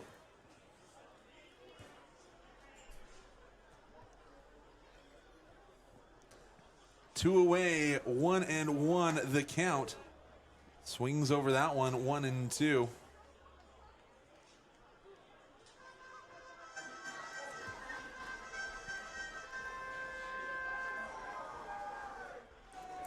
Runners at first and second for your Dogs. Swing and a miss, and the inning is over. Webster gets out of it, and yeah, Ash still more more runs batted in. Oh boy. But we'll be back for what is potentially the final inning if we know the rules when we return here on Flow College.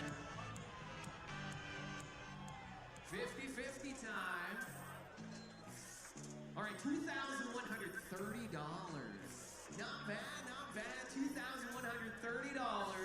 Going to A, B, as in baseball, B, 4014. B, 4014. If that is your ticket, congratulations. You're now $2,000 richer. Do I hear some cheers over here? Congratulations. You can claim your winnings at the Dawgs office.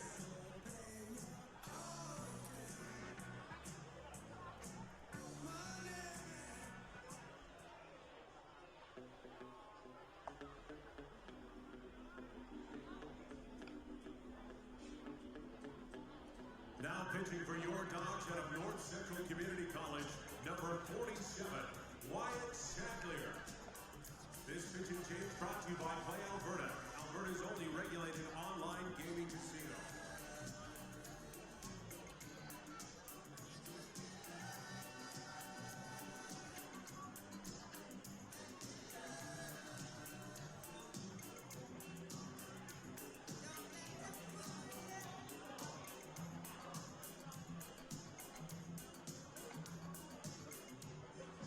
So Wyatt Sadlier on the mound. And I think the boys have decided they're going to have a little bit of fun. As Ricky and Connor, I think, have just said, we're switching ourselves positions. So it will be Ricardo Sanchez at third and Connor Croson at second. Yeah. Do you think they consulted Lou? I don't think so. just do it. Who cares? They might have found a phone in the dugout and tested Mitch Schmidt to ask him permission. Yeah, what do you think, Mitch? That's pretty funny. But gotta say, I'm going to find out before the game tomorrow when Ash Luera's last at-bat was. I just want to tell you this, Conrad. Go ahead. This is the first time I've ever seen a team, A, get to 200 pitches in a game, and B, before the other team's gotten to 100. Lethbridge has thrown 202 pitches in this game, and Okotoks has thrown 96. That is astonishing. So Joshua Milton steps in. He's 1 for 2 today. Fouls off that first one. So here's my question. We're here in the 8th inning, Yes. right? The mercy rule, as we understand it, says that the game concludes after 8 full innings. They will have to play the home, or do they have to play the home half? Wouldn't that be silly? Yeah, absolutely ridiculous. Is that one short, shallow, and it will be fielded. So, like how do you do that? Like, at that point, you might as well just play the top of the 9th and just be done with it. Yeah. So, I don't know. I mean, I think the only way that it makes sense is if these are the last 3 outs we see. So Cal Gates gets under that one. As I said, he's got quite the set of wheels. We've seen it on the base pass, kind of the first time he's had to get under a fly ball today. And if there's someone that's going to be upset about this, it is likely going to be the man at the dish today, in Carter Clarout. Very prideful young man. And oh, sure. You're an athlete. You're competitive by nature. So you have to think, if we do end up playing the ball game tomorrow, they might be looking for some revenge. Good play by Sanchez. Plays the short hop. Throw in time. I don't think that was full speed from Carter Clarout. He stopped up before he got to the base. He easily could have legged that out. Think he knows the drill? I guess so. Just get out of this inning. Yeah. I've never seen that before. Like, it's not really in the in the sportsmanship realm, if that is what is happening. Well, I get it, but like, it's who cares what the score is? I mean, you have an opportunity to beat out a throw. Like, to me, that's sort of a no-brainer. No idea what's being said, but Wyatt Sadlier will take the out. 2 away here in the top of the 8th. 1-1 the count.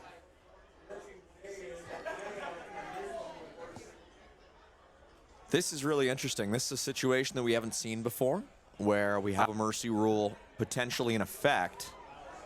And so is this the last strike? It is, potentially. We don't know. The 8 full innings part of it. Like, the implication is now that we'll see the Dawgs bat and then the game will end. That doesn't make any sense. And who do you send up? Does you Lou say, hey, what pitcher wants to go in and get in a batting practice here? Yeah, I don't know. This is something different. I haven't seen it before. And, in the major leagues, they just keep playing. But, well, until the bottom, you don't have to play the home half of the 9th when you're leading. But well, we'll see.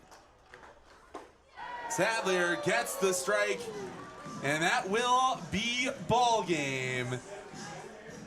The Dawgs will celebrate an absolute outpouring, 26-1 in an 8-inning affair. Not even 7.5 innings in the books on a Saturday night where we were afraid that we might get rained out, and instead here we are, and hardly a drop in sight. The only drop has been the downpour of offense that we saw from the Dawgs in innings number 4 and 5. Well, and then they score 4 in the bottom half of the 7th. The Dawgs pour it on, and I think this handshake is a little bit of questioning from the coaches, like, did the starters need to stay in that long? And hey, maybe some comments from the Dawgs coaching staff just saying, yeah, this is taking a second. Are we gonna play the game tomorrow? Might also be the communication that's going on. There's still chat. But for myself, Conrad Wood, and my co-commentator Mike Gould, it was a pleasure to bring you Game 3 of the WCBL season. Keep your eyes peeled to the Dawgs, the Bulls, and the WCBL social media to see if we are going to be playing tomorrow. But for all of us here in the broadcast booth, we thank you, and we might see you tomorrow, but we'll see you during the next Dawgs home game. Thank you very much, ladies and gentlemen.